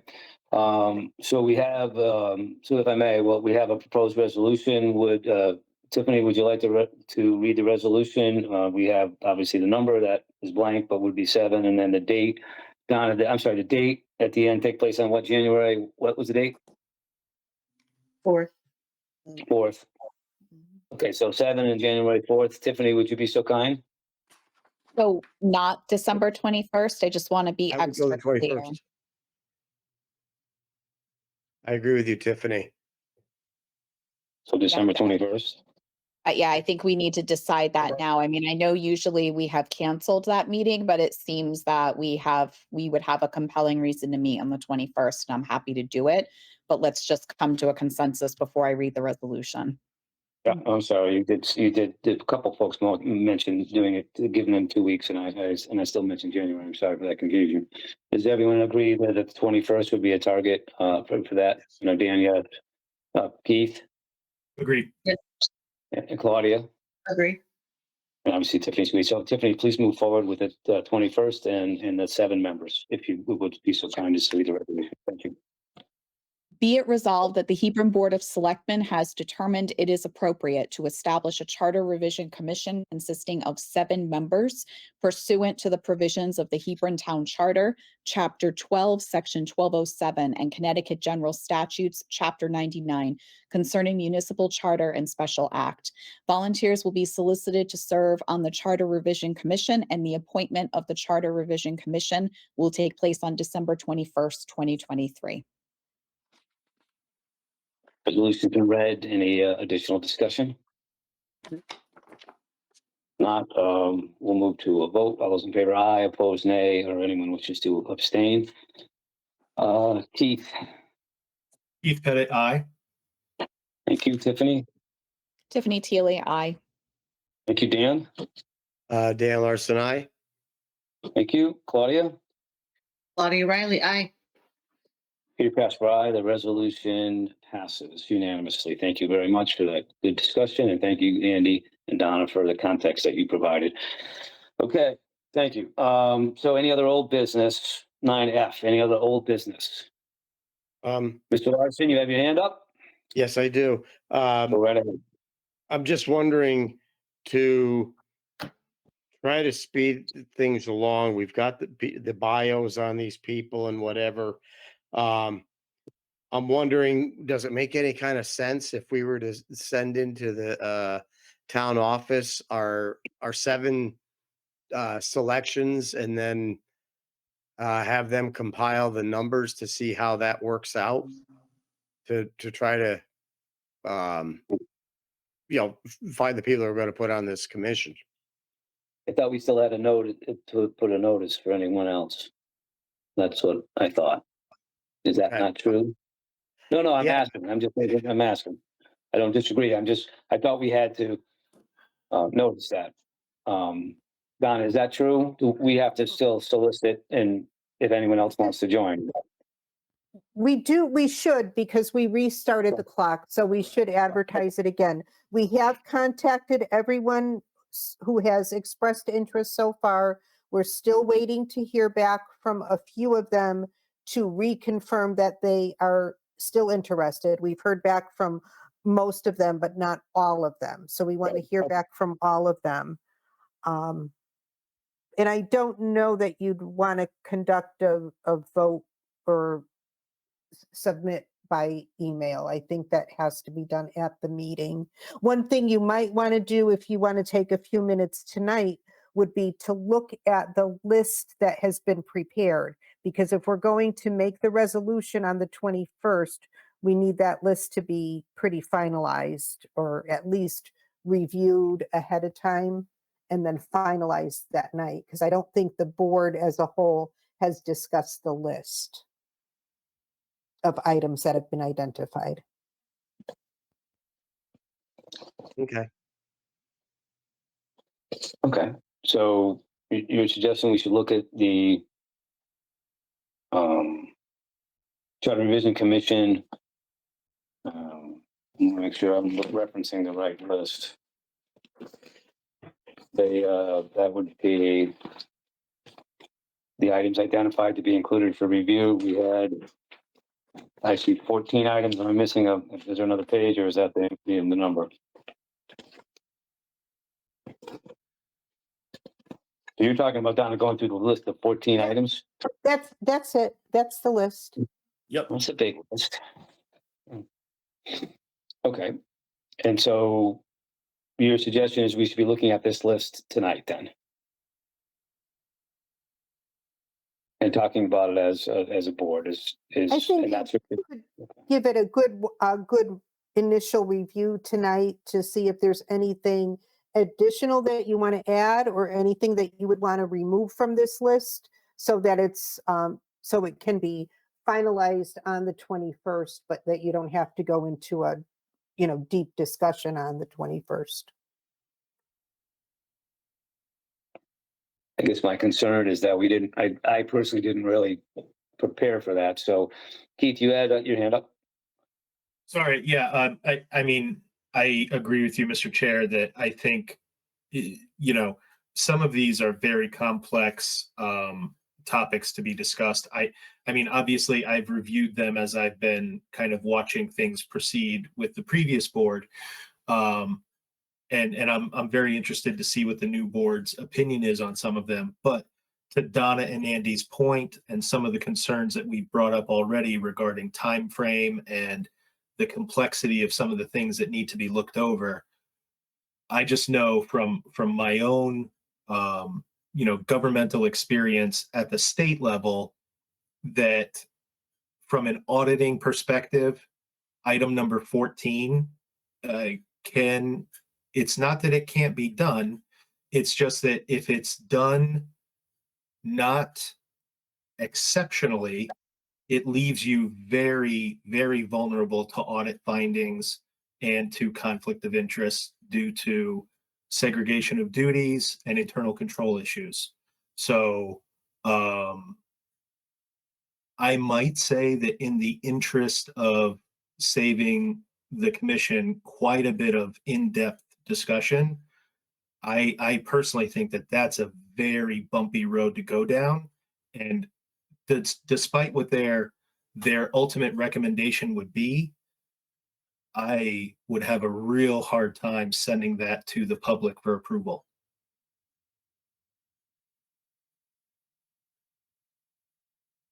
Okay, so I guess the pleasure of the board, others can weigh in terms of, do you want to take the time to go through this and think of anything else, or think of things you might want to remove, or didn't anticipate this, but I definitely am respectful of now that as a concept. So I just want some others others' opinions on it. So, Dan, go ahead. Yeah, I would say give everybody a chance to review it for the next couple of weeks, but we'll definitely have to have a decision made that night. So we're going to have to do our homework and then come prepared to discuss it and make a decision on that list. And again, that's just a list that we provide to that commission. They have legal authority to open the entire thing up however they so desire. You know, this is just our recommendations to them. And Keith, like with yours on that item 14, you may want to add that as a footnote. And they may take a quick look at it and say, yep, he's right. We're, hands off. We're not going to touch it. So I don't have an issue at all putting footnotes next to these items, just to help maybe give them something maybe to think about, good, bad, or indifferent. And that can be on all of these items. And that would just help them to kind of get them in the spirit of what we're looking at also. Mhm. I agree. Okay, Claudia, thoughts?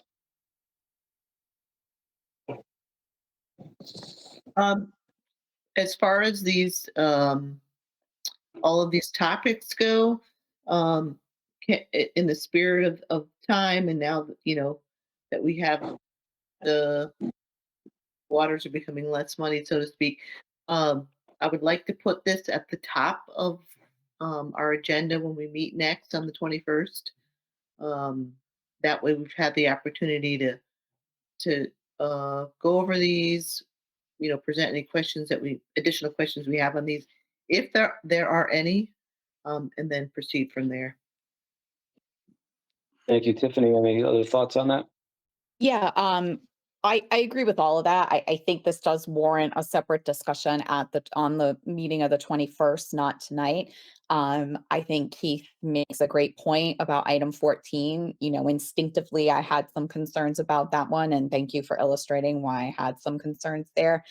And I think the only other thing that I wanted to add is that, some of these, like there's like item 10 in particular, just seems like it's a fairly simple change to be in alignment with state statutes. So we may find when we review some of these may not necessarily take as much time as we think they might. But to that point, I think it would be helpful for Andy and your team to just come prepared to answer questions, particularly consideration of the WPCA. I mean, I know that's been on there. I have no idea what that's in reference to. So I think we could use the time to review this and present our questions and then discuss it on the 21st, like others have said. All right, so we'll do that. And did we vote? I don't even remember. We were talking about this one. Did we actually vote on the resolution? Help me, Andy. Yes. We voted. So we're done. Okay. So we have what's that? You start the clock. With the clock started, right? I'm looking at all my notes and I'm thinking, and I see my note that says vote, and I'm like, with all the additional dialogue, I wanted to make sure we voted. Okay, so right, any other older business, right? Dan, that's where you talked about that. So we're moving on to 10 new business. Approve the 2024 Board of Selectmen meeting schedule as presented and/or amended. Keith. Mr. Chair, I was taking a look, and I know traditionally there's an exception in there in September for the Hebron Harvest Fair, and I completely understand that because it's a very important town event, and we typically the Board of Selectmen takes a break during that time. However, just having a single date in September leaves a very large gap there. Especially when the next note under October is considering, closing down in observance of Rosh Hashanah, which I'm completely on board with, making a change to 10 and 24 for October.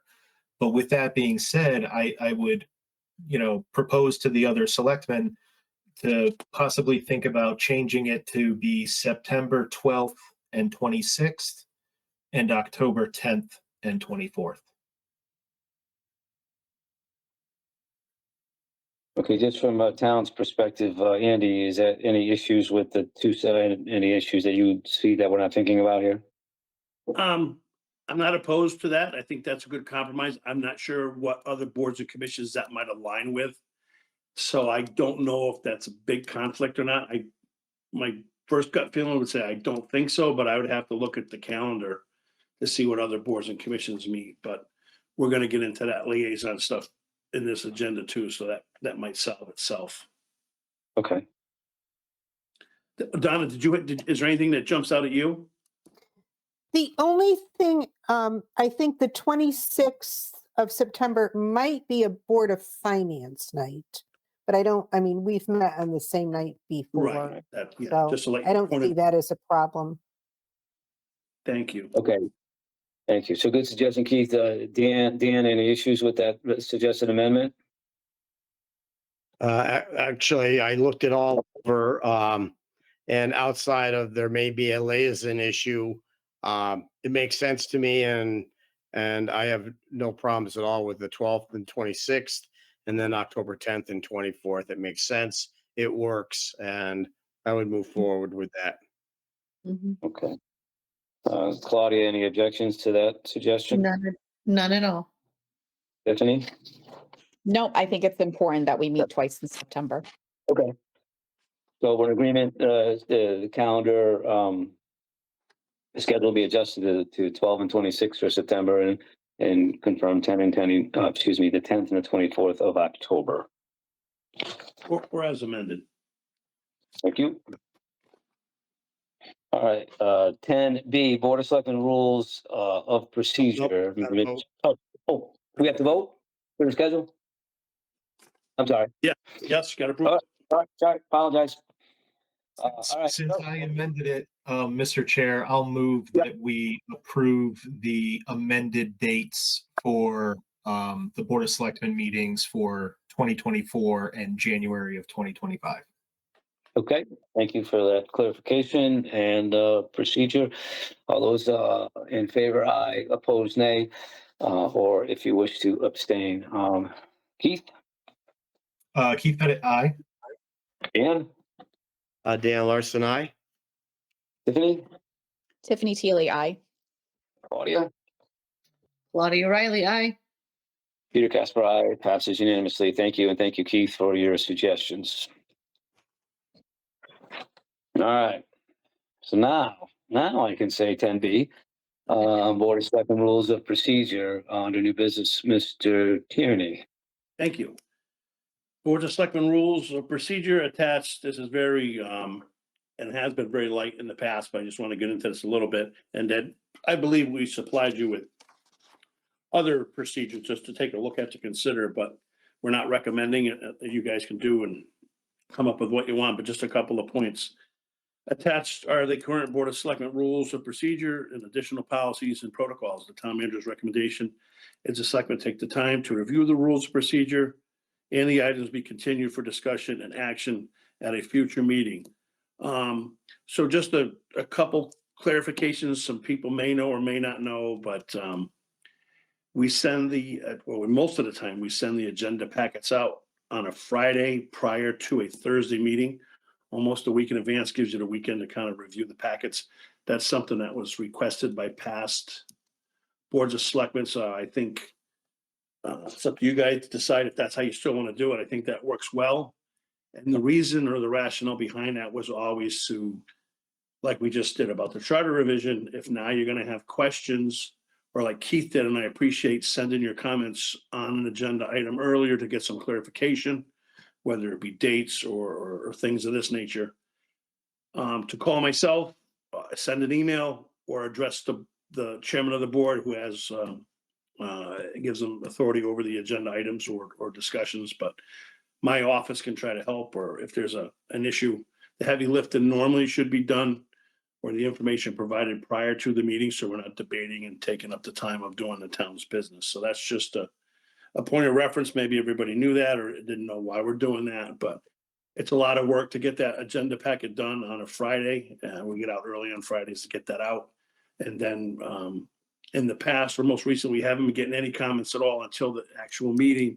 And then we're trying to scramble to try to get accurate information out. So if you could assist us with preparing and getting answers prior to, not that you have to make any decisions or create any illegal meetings, just send questions and we'll send a clarification. And when we send a clarification out, we'll send it to all boards of selectmen at the same time. So everybody's aware of what's going on. That's the only thing that I'm adding at this point or requesting you consider. Okay, and again, this is for our information to then add to our a future agenda to make some potential changes and clarification. And so I think some have already commented on that. And one of the liaison piece, Andy, would you or the reference to the liaisons, is it appropriate? Because I know, you know, we're going to be talking about the liaison reports, and then is it appropriate to provide some context at this juncture, and maybe it's not, about the liaison, so we can think about, you know, that maybe a little differently than we might than how it's evolved, or is that not something you wish to talk about at this juncture? I was going to address that on item 12, where determine the Board of Selectmen's liaison assignments. I thought that wasn't appropriate. That's fine. No, that's good. Yep. Looking at this. Okay. So at this juncture, I think, again, adding it to a future, to the next agenda, if we want to make any change to rules of procedure or guidelines, I think that would be appropriate unless anybody disagrees or wants to move forward with any changes now. So are we comfortable putting this on a future agenda? Keith? Yeah, I mean, I forwarded along some potential changes to Andy and Donna, and kind of like what Andy said, he can forward those out to the Board of Selectmen for their review, and then we can, by all means, discuss that at a future meeting to get those updated. You know, the couple that I did suggest were minor things, but again, I just want to make sure that our procedures accurately reflect the way that we do business, so that we're not, you know, kind of saying one thing to the public but doing another. I want to make sure that we're all on the same page, transparent, and that the public understands our policies and procedures. Good. So is everyone comfortable with where we are moving forward? Dan, any objections to looking at this as a future item and get any changes in? Okay, thank you. Claudia, anything you wish to add? Not at this time. Okay, thank you, Tiffany.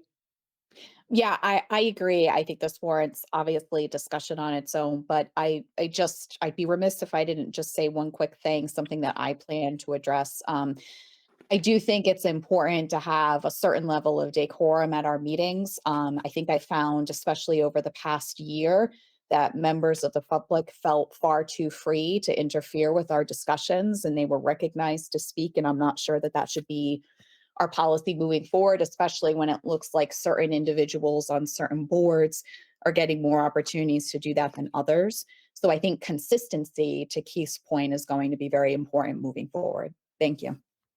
Okay, thank you for your feedback. So that will continue with that item. Thank you so much. Mr. Tierney, I think we're on to 10E. Thanks for keeping me organized, Mr. Chairman. Right. Once again, this was stated earlier in the meeting, but I want to be clear for the public, seeing we do have still 16 people in attendance. So this would be to reject the bids for the public safety building garage bay expansion. And then there's two reasons for this. One, the cost more than doubled.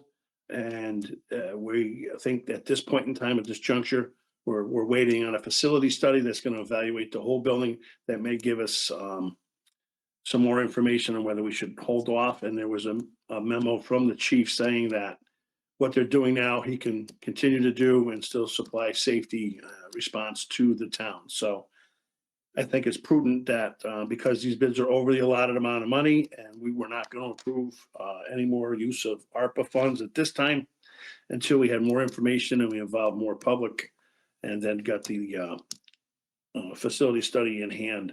So there is a proposed motion. I don't know if the board wants to discuss or ask questions. That's up to you guys. I think the only thing, if I may jump in first, the only thing I think would be good is obviously maybe we'll use it as an opportunity the next meeting to talk a little bit more about ARPA and the funds and the numbers and all that. I mean, so again, you've been doing a great job and Donna's been doing a great job doing that. So, I'm interested in sort of a quick refresh on that, maybe taking a couple minutes on that more so than we maybe, a few minutes just to sort of level set again, and maybe we can just discuss that at the next meeting, especially with changes like this. So, well, let's read the motion and then we'll open it up for discussion. Dan, would you be so kind as to read the motion if you have that in front of you? Sure. Move that the Hebron Board of Selectmen reject all bids received for the Hebron Public Safety Building Garage Bay Extension, bid number 2023-08, due to the bids being over budget. Okay, motion's been read. Open it up for any discussion. Keith?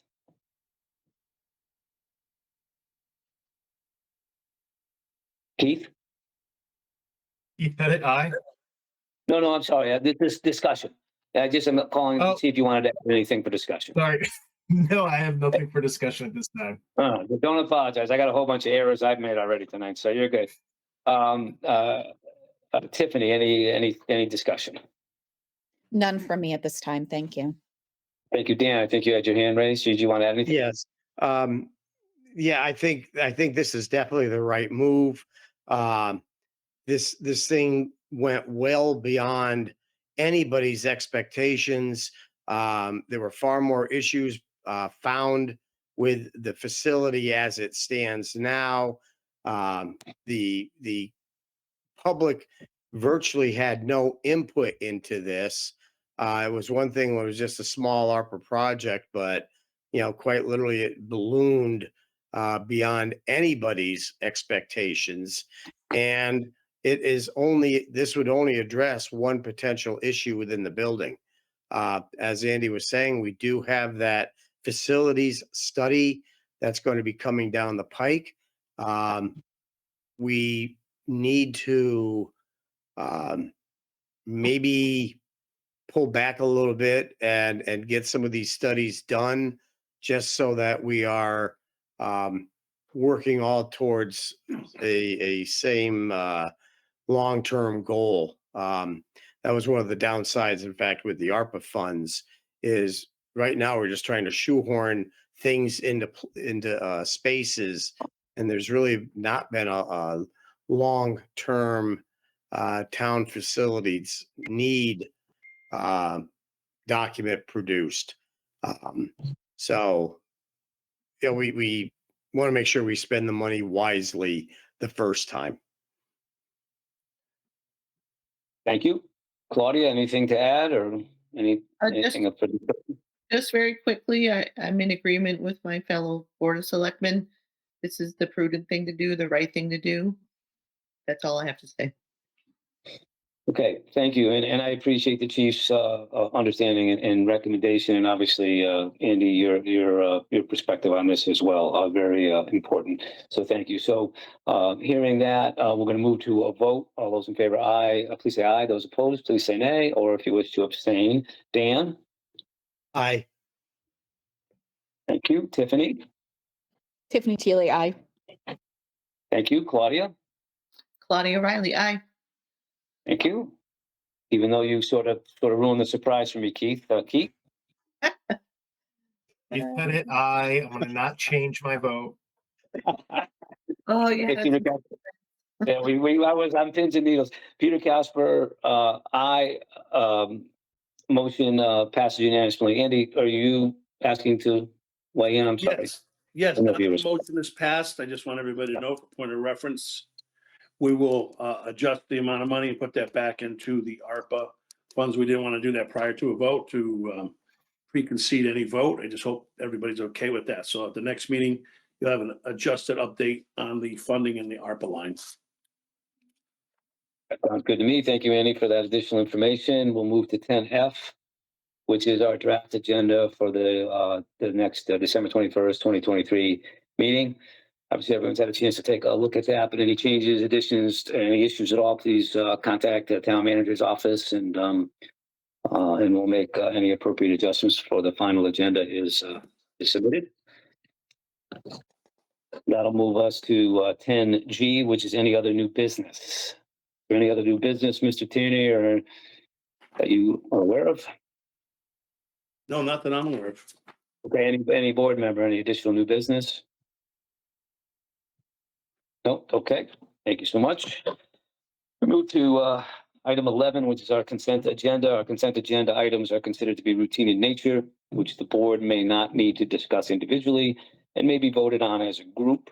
Any board member who wishes to discuss a particular item in the section may request the chair to remove it for later discussion in a separate vote if necessary. Although in this case, we have one item, which is the approval of the minutes. 11.8.1, November 16th, 2023 regular meeting. And this is what I need to, I just wanted to ask a question because there's 3 members of the board that actually would be there to vote, of which one was not in attendance. So, Andy, I know you can vote. I know Tiffany, you weren't there at the meeting. I know you can vote if from minutes, you can approve minutes if you weren't on attendance. But there's only 2 current members, Andy. So is that, and again, Tiffany, I don't know how you're going to vote, but you know, how do we handle that? You can give them the option. They can vote if they concur with the people that were there, or you can postpone at least the minute part of the consent agenda to the next agenda. I do know the next item that gentleman wants his money. The tax refund. Yeah. Okay.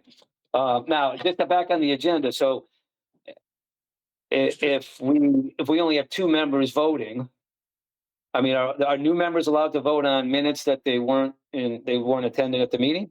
I would just defer it. I don't think it's that important they get approved tonight. I would just defer it, and then they could take a chance to read the minutes and watch the video or abstain, but then the majority would pass. I don't know, Donna, did you want to weigh in? Am I hearing something back there? I think Keith wanted to say something. Okay, go ahead, Pete. Yeah, I mean, I don't want to speak for Claudia, but I myself being listed as a guest on the minutes that are up for approval, I don't have a problem approving them as presented, even though I'm in a slightly different capacity now. You know, however, Claudia wants to, she was also a guest in attendance, but however she wants to vote is. Okay, so all right, so maybe I overthought. Maybe I was overthinking this. I just was assuming you wouldn't want to vote, and then I was thinking that it would put pressure on Tiffany to have to vote, even though she wasn't there. So, why don't we, unless there's an objection, why don't we move forward with the vote for the approval of the minutes and the approval of the tax refunds as noted in your packet. So I'll propose that the Board of Selectmen approve the following consent agenda items and motions contained therein as if individually adopted. So, Keith. Keith Pettit, aye. Mr. Larson. Dan Larson, aye. Tiffany. Are we voting on both or just the minutes? I'm sorry. Voting on both. I mean, I'll just vote aye because I'm not going to vote against the tax refund. So Tiffany Teely, aye. Thank you, Claudia. I believe that this is permissible, but I'm going to abstain. Okay, Yeah. well, that's fine. You have 3 choices, so that's and Peter Casper, aye. So motion passes 4 aye and 1 abstention. Thank you very much. Apologize for my detour. I appreciate that. Thank you very much. So that then takes us to item 12, which is our liaison report. So, I'm sorry, Dan, go ahead. I'm sorry. I just wanted to go back, talking about the Company One firehouse. I just also wanted to thank the building committee for the outstanding work that they did to get that bid proposal together to get it out. We neglected to thank them. They've spent hours and hours and hours on that project, and I just wanted to get that noted. Thank you. That's an excellent point and an unfortunate earlier omission. So thank you for doing that and for recognizing the building committee for their hard work. Thank you very much. So without with any further discussion, we're going to move to item 12, liaison reports. And I think, Mr. Tierney, that's where you reminded me that'd be an opportunity for you to provide some context on that. Yeah, so just some past history where this started from, where this morphed into, and how we're not really keeping us up to snuff. So I just want to give the history. I'm not trying to drive anybody to vote in any certain way. That's your decision. It always is on every vote. So below are lists of positions for which the selectmen appointed members on liaisons to boards, commissions, and committees. And a member signs for Open Space Land Acquisition Committee. That's the first Wednesday at 7 p.m. So the open space, that's somebody that's a board of selectmen. You're a voting member on that. So that clarifies why someone's got to be on that. The ones that were assigned early on, other than that should be liaisons, or what we're recommending could definitely be liaisons, is under the AHM Youth Services. That's an agreement that pretty much spells out that probably should be the chairman of the board, because that's a voting capacity for the town of Hebron, along with Andover and Marlboro. So that's kind of an agreement that spells out who should be that liaison or representative. And then always we're proposing, or was what was always considered, was a liaison to the Hebron Board of Education, and then a liaison to the Board of Finance. The whole reason when this first came up, other than agreements or like with the library, the Douglas Library, that's an ordinance, and that spells out in that ordinance that the person representing that would be the town manager or his designee. So you have an employee there.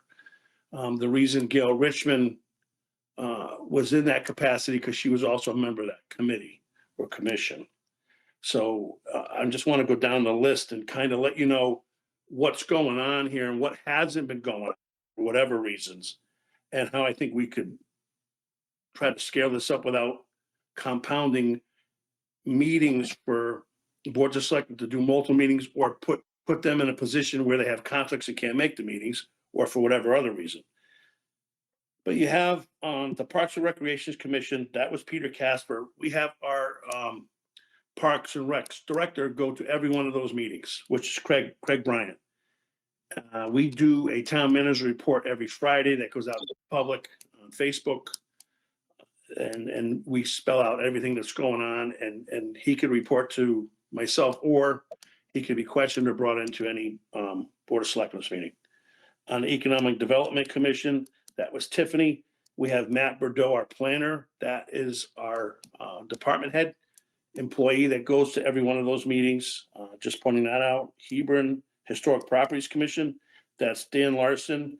That could either be myself or Matt Bordeaux, or I'm not sure that even needs a liaison, but that's up to you guys to decide. Commission on Aging and Senior Center, we have Sharon Gerard, who's in that capacity as the department head. That's at all those meetings. Once again, Gail Richmond was that person, but she was also on that committee. So that's why that morphed into a liaison.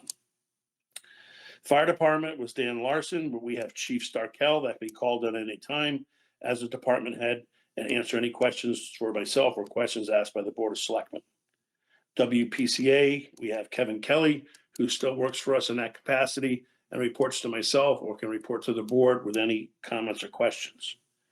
The Green Committee, we have Tiffany Thiele, which is, we've newly hired Paul Forrest to take Kevin Kelly's place as a department head. He will be attending those meetings.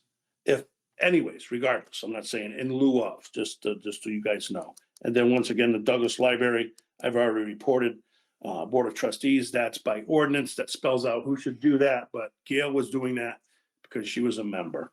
So I just want to point that out. We've been getting a lot of feedback from people saying we're letting the boards and commissions down by lack of attendance, or in Gail's case, she was ill and didn't participate for a long portion of time. And then there's some conflicting reports at times from the staff or the liaison that we have to clarify. So sometimes it's a little repetitive. So I just want to point that out there. It's up to the Board of Selectmen to decide how they want to move forward. I think a few of them I named really have to have liaisons, but I don't think you need all of them. And I think it would help me do my job, hopefully less burden on the selectmen, and hopefully the boards and commissions will get more support because they're gonna have the department heads and staff there regardless. So that's what I wanted to bring to point of reference.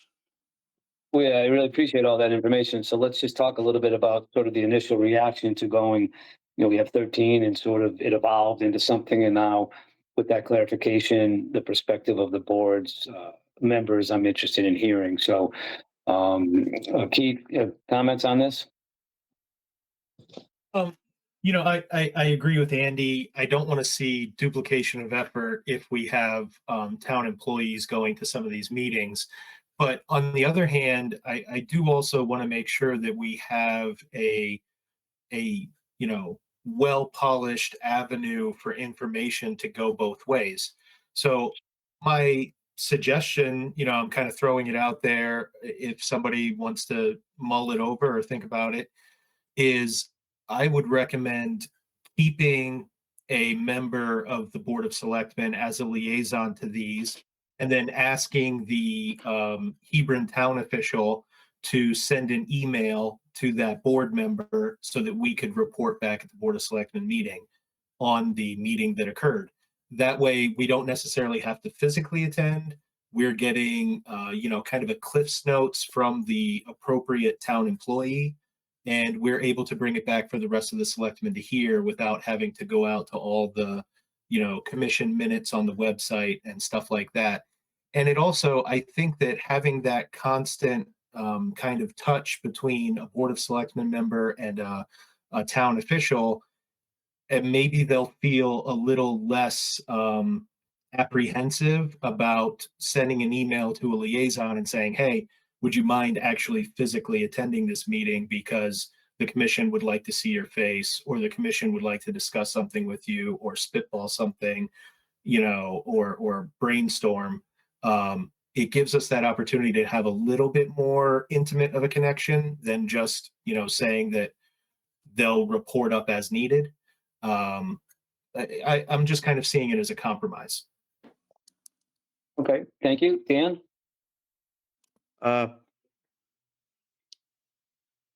On some of the areas, like the fire department no longer has a corporation, they dissolved it. So it's all within the chief's office, which is something that goes back to Andy. One of the things I think that I do like going to the Hebron Historic Properties Commission. And so I would still probably go even as a guest. But one of the things, all of these entities are supposed to post minutes. And I am thinking, and Andy says that he posts a town manager's statement every Friday. I don't think it would be real hard for them to include the Board of Selectmen in, maybe it would be overburdening. I don't know, to read all of it, but we could get literally the minutes from these different entities, to our own our own email inboxes. There we go. As well as, the town manager's weekly report. So that may be an option. That way you would know what's going on with the boards. And like Keith is saying, if they're talking something and they actually want to get a selectman there to bounce something off their head, they could just request, hey, could, you show up such and such a night. Okay, thank you. Claudia? What I would add to this conversation, just from a personal perspective, from mine being so new, it would just be for me important to meet the commissions that I get assigned to or choose. I'm not sure exactly how the process works, but I would like to meet folks in person. initially, and then from there, just sort of decide whether or not to maintain the in-person or do the latter route with the e-communications. So I'm assuming that it is a personal choice for the selectmen, and basically the understanding being that the in-person attendance is not a requirement. Am I right about that? You're representing the Board of Selectmen and bringing back to the Selectmen anything you think might be germane to the board. It's not intended to be a public update in any way, shape, or form. So you can do it through the minutes, you can do it any way you want. But if you were doing that now, Claudia, and you were a Board of Finance, you might say, well, these two things I think the board should be aware of. And you look at the minutes, and, or maybe you talk to the chair, like I wasn't feeling well this week, and so I didn't go to the Parks and Rec Commission meeting, and so I called the chair in preparation for tonight and said, what did you cover? Give me the, quick thumbnail, and I didn't go. And they didn't have a hybrid, so I had to call the chair. So yes, it's your obligation is simply to update the board if you feel it's necessary. And that's why sometimes we say we don't have an update, because there is nothing that we feel we should be updating our fellow board members on. And so, yes, it's your choice. And you don't have to go in person, you just have to represent whether or not there was something that you think was germane for your fellow board members to hear. Perfect. Appreciate the clarification. Oh, sure. Okay, Tiffany, thoughts? Yeah, I really appreciate this conversation because I've been wanting to rethink this for a while. And, I think it's unfortunate there's this narrative out there that we're not providing updates because, we're not going or we're disinterested. Like I'm a working professional. I work nights. I'm in communications. I mean, we all work, we all have obligations. And I do think, to what's already been said, the in-person requirement, or feeling the need to be there in person, I think is a lot to ask of a volunteer board, right? We are the Board of Selectmen, but we're still volunteers too, and we have responsibilities. So I like the idea of enhanced communication with town staff that will already be at those meetings, because I think the chairs of some of these commissions are also busy people, right? And so I think it will be easier to get answers and responses from town staff that will be attending those meetings. So I appreciate it as a working professional with a family. We're all doing our best, and so I appreciate this new approach because it will certainly help me, and I think it will help my fellow board members. Thank you very much. So with that said, a lot of good information has been shared and perspective that's been shared. So I would suggest that we think through this and have it on the next agenda item. Is that fine to do? Is anyone objecting to taking this information, absorbing it, thinking about it, and then coming back with a more detailed action plan as an agenda item on our next meeting? Fine. Andy, I just, no, Any I think issues? it's good, and this is to help the Board of Selectmen. This isn't to try to disseminate any discussions. I just want to be clear, and this is point of reference once again. The liaison was just to attend the meeting, not to interact, or not to go and meet with the department head at a board or commission meeting. That will be circumventing the town manager form of government, which don't take offense to. Anybody could go to any public meeting at any time as an elected official or ex official or a citizen and attend. So that wouldn't hamper that. If you want to still go, like Danny said, if he wants to still go, that's fine.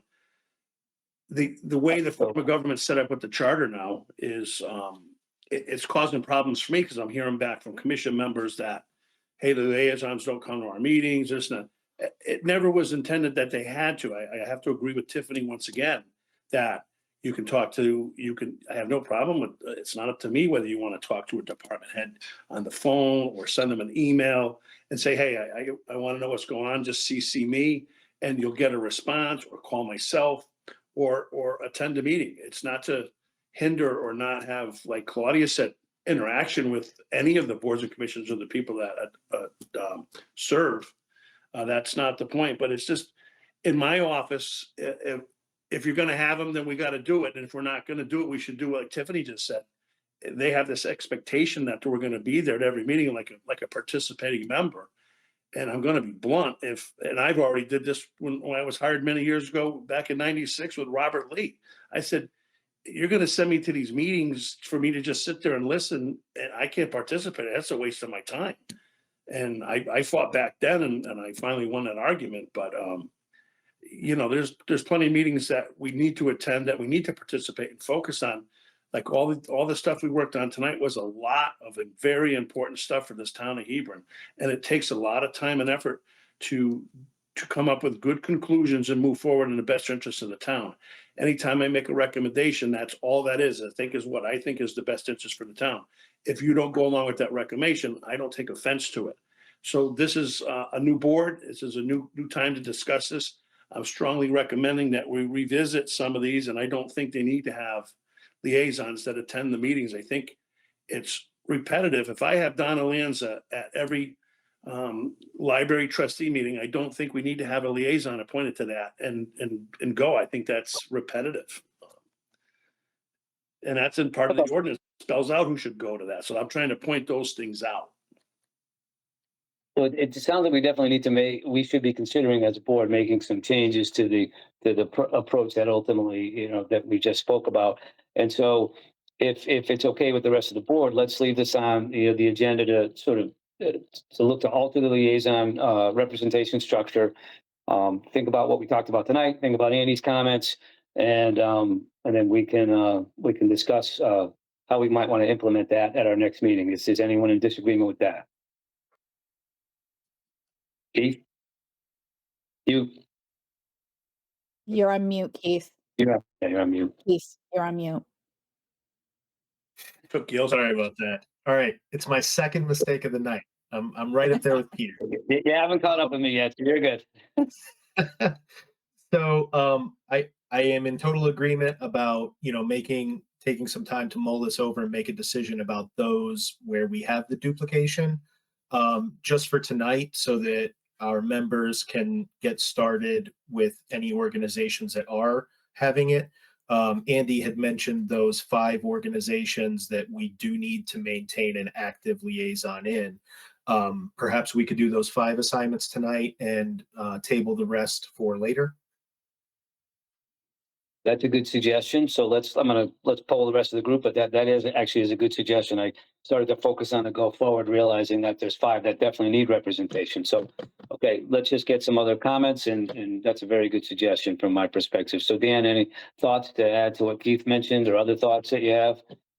No, as I say, the whole idea, the whole reason that it was set up in the first place was because the Board of Selectmen did not know what was going on with some of these other entities. Yeah. And so that's why we needed the liaison to keep the town cohesively together. One of the big ones that I've been mentioning a few times is planning and zoning. They're going through a whole new planning and zoning book. That's not what it's called. And there's a lot of things in there that we should know where they are headed, or where their thought process is headed. So that's, Andy was saying that, and correct me if I'm wrong, that's probably going to be coming to us at some point in time in the future. But we need to make sure that we are all on the same page, all the different boards and commissions. And that's why the liaison was set up in the first place. But a lot of them are not necessary. Okay, thank you. Tiffany? Yeah, I would agree with Keith that I think there are some pertinent ones we should probably decide tonight. If I could, humbly kick that off and say that I'm happy to acquiesce open space, because I would have an interest in being the new liaison to the Hebron Board of Education. And I say that because I've had, 7 years of professional experience in education, and I've also worked for youth development organizations. And so I'd like to put my name forward for consideration for that one. And I can acquiesce open space to someone else because that is a voting position. So we should probably do that one tonight. They did cancel the December meeting, but it would still be good to have someone in place ready to go. Thank you. Thank you, Claudia. Um, I would like to be considered for the Economic Development Commission. I think Tiffany said she was gonna rotate off that one. I'm happy to, jump in there.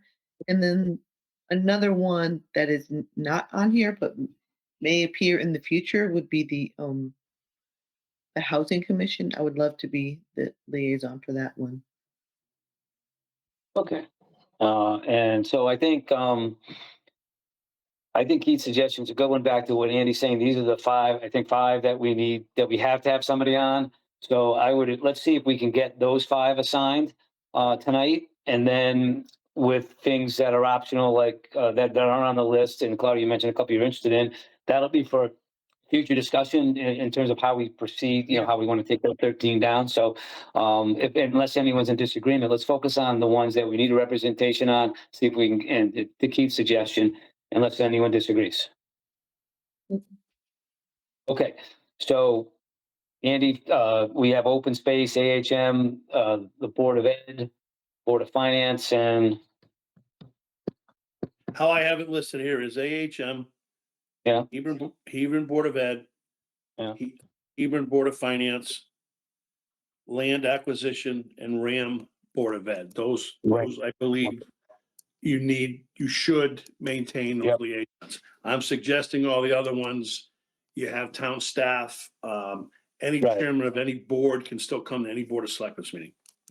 Right. So I think tabling that for future discussion and thinking about that, I think that's fine. And that aligns with what you're looking for too. So, so let's go through. I heard Tiffany was interested in the Board of Ed. Is anybody else interested in the Board of Ed? Want to make sure everyone has a chance to weigh in if they want, if there's something. Or let me ask you this: maybe start with Keith. Is there anything on this list that you're saying, hey, of the five, this is one I really want to participate in? So, thank you, Mr. Chair. I would say I have two comments about the five. The first one being RAM BOE. Unfortunately, because of other organizations that I'm a part of, that does have a scheduling conflict with me quite often. And wanting to be an effective liaison, I think that would hinder me being an effective liaison.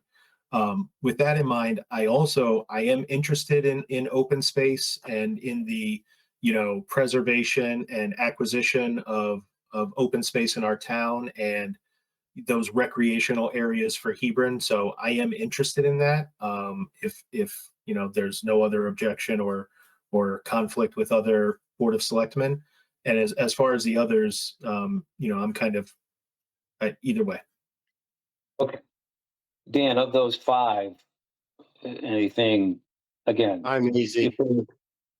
So you've been a liaison to all of them at some point. So okay.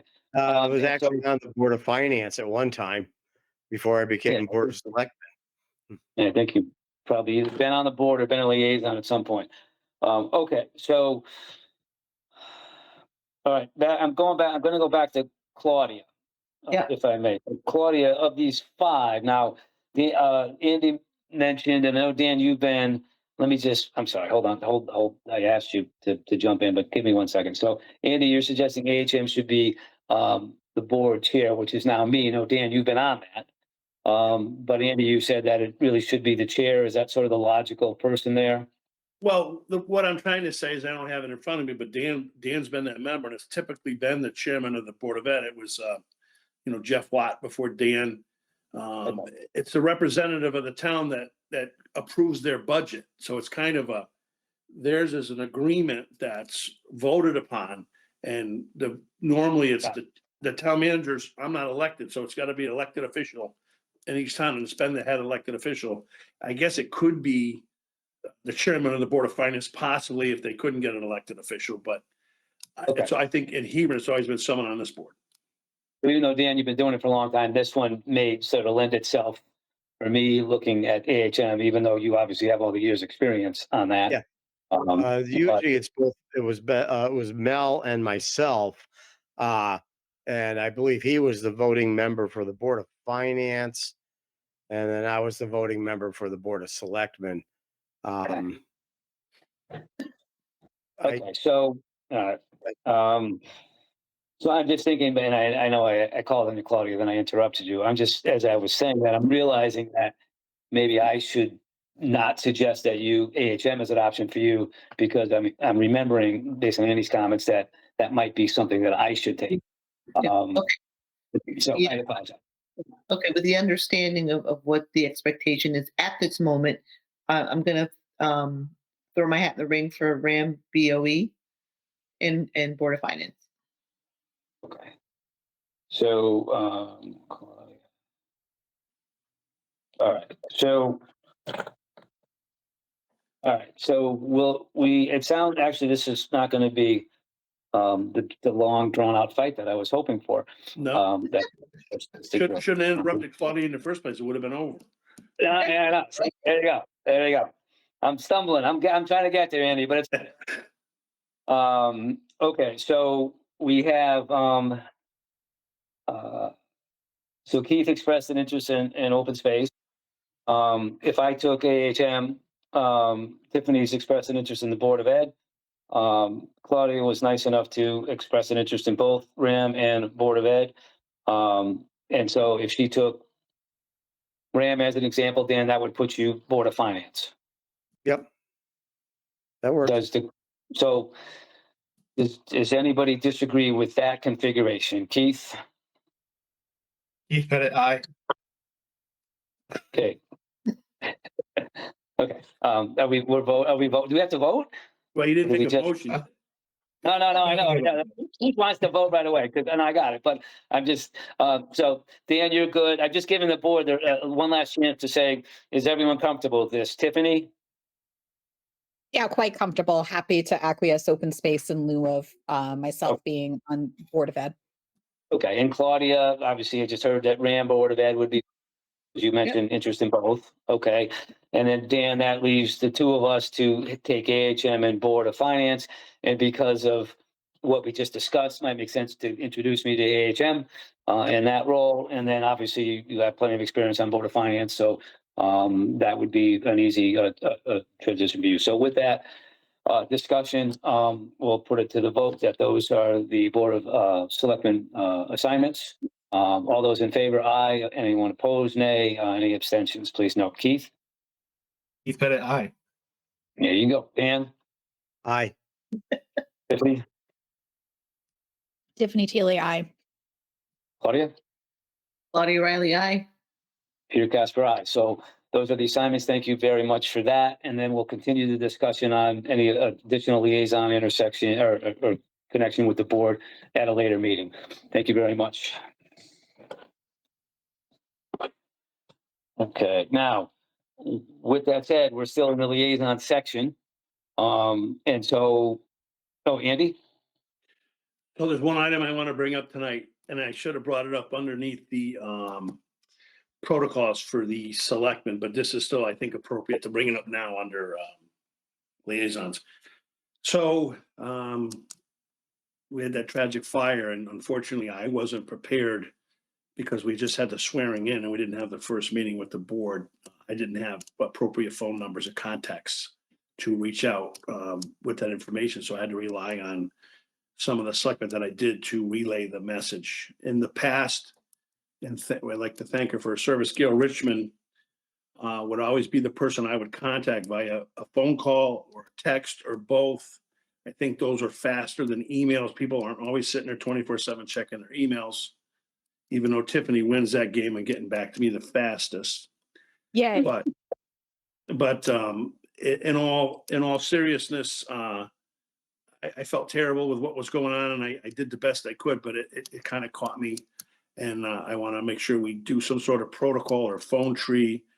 And I reach out to the chairman of the board, which is now you, Peter, to either consider if that's something you want to do as the chair. It's always been the chair or the vice chair, and Gail's position has done it for the last, I don't know how many years. But that needs to be probably clarified tonight if the board's in agreement.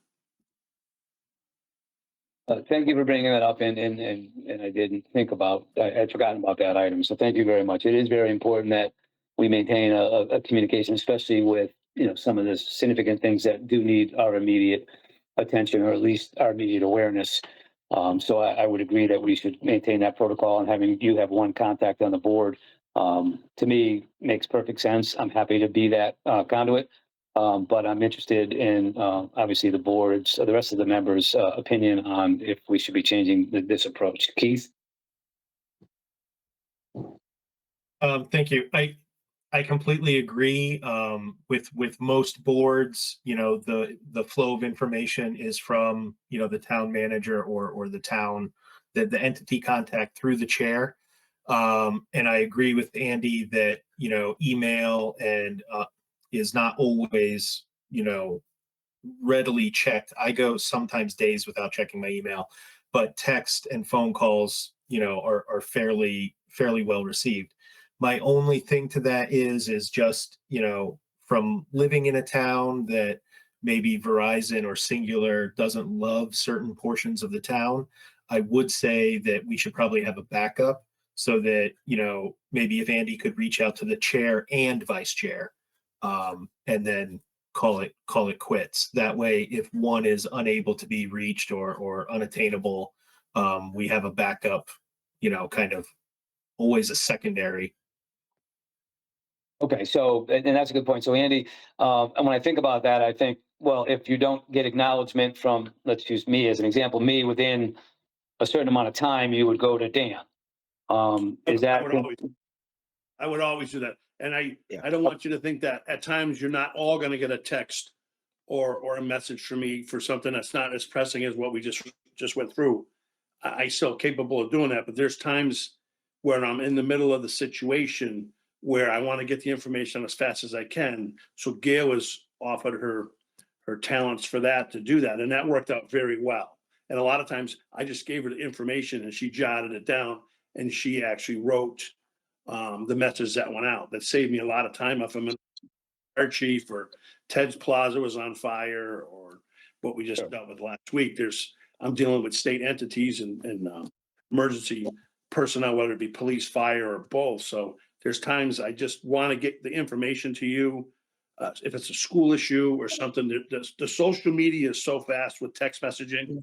And when Gail Mulligan was here and on the board of selectmen, her daughter would text her stuff before I even heard about it. And Gail was telling me that what I should be sending out as a message. That's just the nature of the beast these days.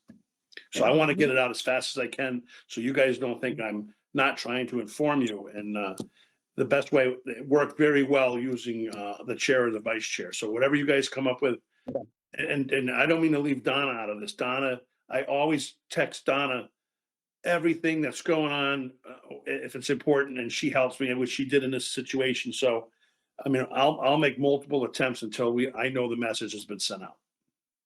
Okay, so that's a good point in terms of if it's me, Keith, and I don't respond right away, then he's going to plan B, to make sure that, again, the board is informed immediately. So, okay, other thoughts, Claudia?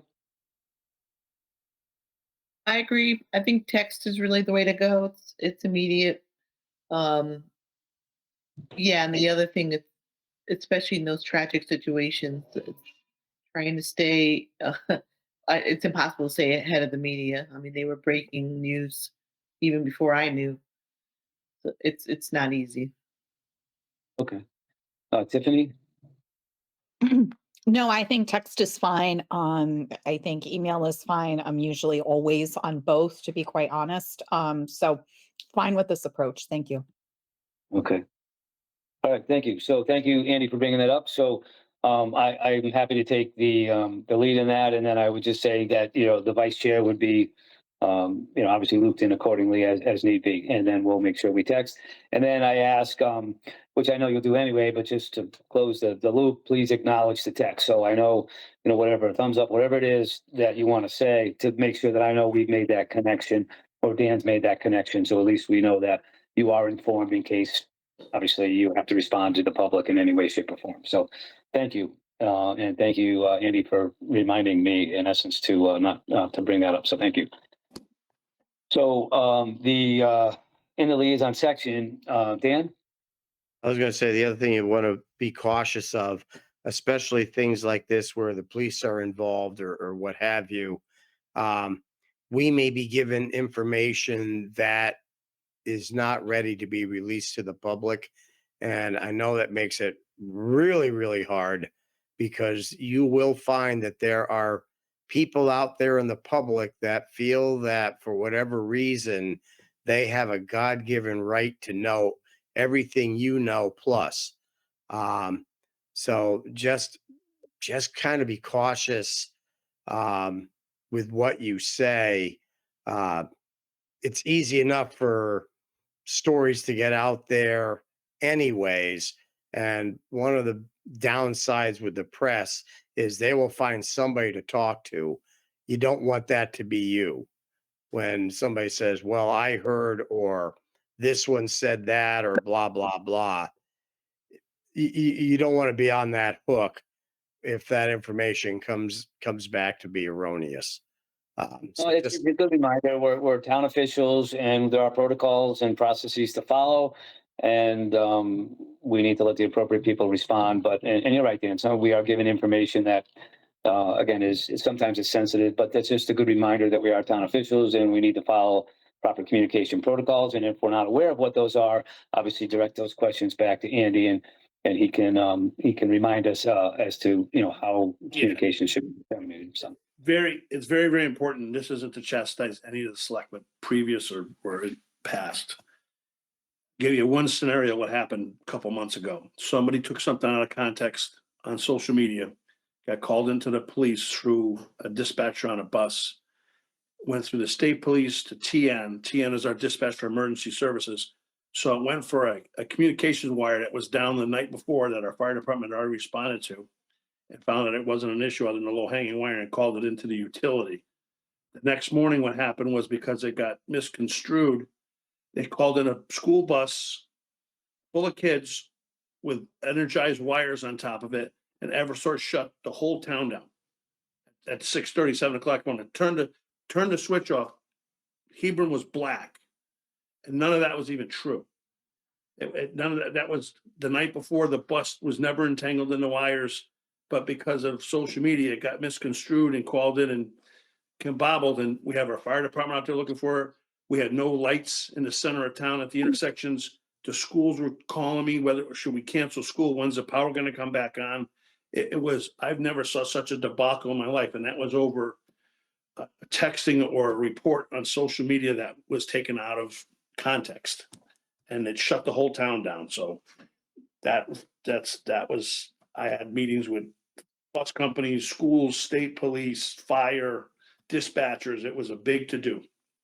Yep. So lots to be aware of, and a lot of sensitivity to information and how we convey that. And obviously, our communications professionals on the board can contest it, or can definitely attest to that in terms of the importance of process, the importance of accuracy and timing and all that. So just that's a good watch out.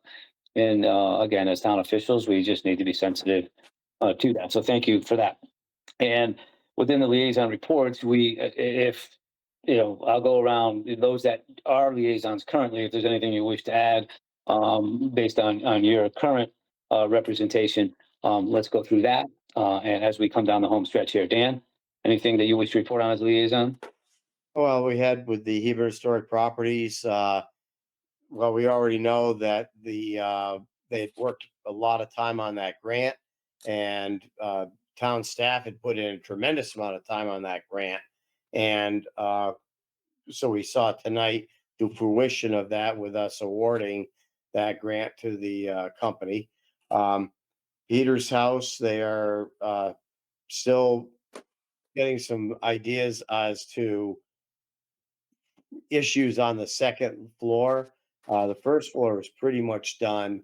They were hoping to have had a Santa Claus type thing there, but it just ran out of time. So that was being done in conjunction with Parks and Rec. So that is not happening. But they are hopefully planning on doing something with the Maple Fest at the Peters House. And more information on that to follow as we get closer to the Maple Fest. Okay, thank you. Tiffany, anything that you wish to report? Yeah, only one quick thing, just so the new open space liaison is aware, the meeting for December was canceled, so they're gonna pick up again in the new year. Thank you. Okay. Andy, anything from you? Other than we're having, this week's over, thank God. Next week is the insurance consortium meeting. We'll be discussing our insurance rates, which is gonna start affecting, that's a big number in our budget. And in past years, we really enjoyed huge savings and come in with, 2 years ago negative, last year, a very small amount. That's not gonna happen this year. We've adjusted those lines of where they should be, and our loss ratio is, there's normally a 10-year curve, and we were at really good loss ratio numbers for a while, but we're going the other way. So we're gonna see, I think we're gonna be looking at least around a 10% at next week's meeting, if not more. And hopefully that number will come down, but it's not gonna be what it was for the last 2 budget cycles. Just an Okay. FYI. Thank you. And I'm a liaison of the Board of Finance, and that meeting was canceled. And the Parks and Rec Commission issues that were discussed that we'll discuss at a later date, but just to let you know that it's on their agenda as well. Discussions around the pickleball courts, the lights, updating their policies and procedures, things that we'll be discussing later. But those were brought up as important items for them that obviously coincide with items that we'll be continuing to discuss. We have to discuss in the course of our future agendas. So that's all that I have. So thank you for that. And that moves us to section 13. Donna, anyone for public comment? I don't see anyone at this time. Okay. Excuse me, Thank I you. would like public comment. It's Diane Del Rosso.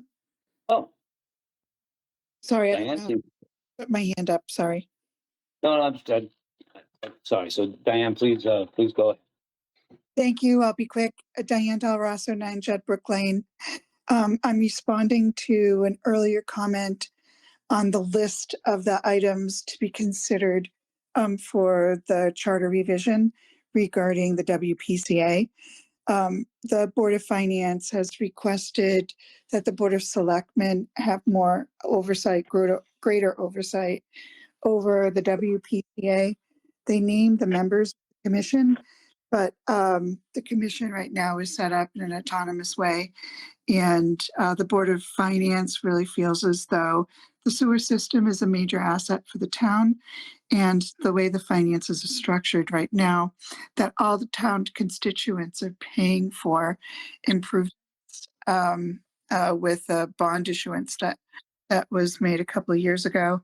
And we would like to see that the Board of Selectmen have greater oversight, much to what you have been discussing with liaison or being a voting member of that commission, just to understand what's happening there and provide greater insight from the town.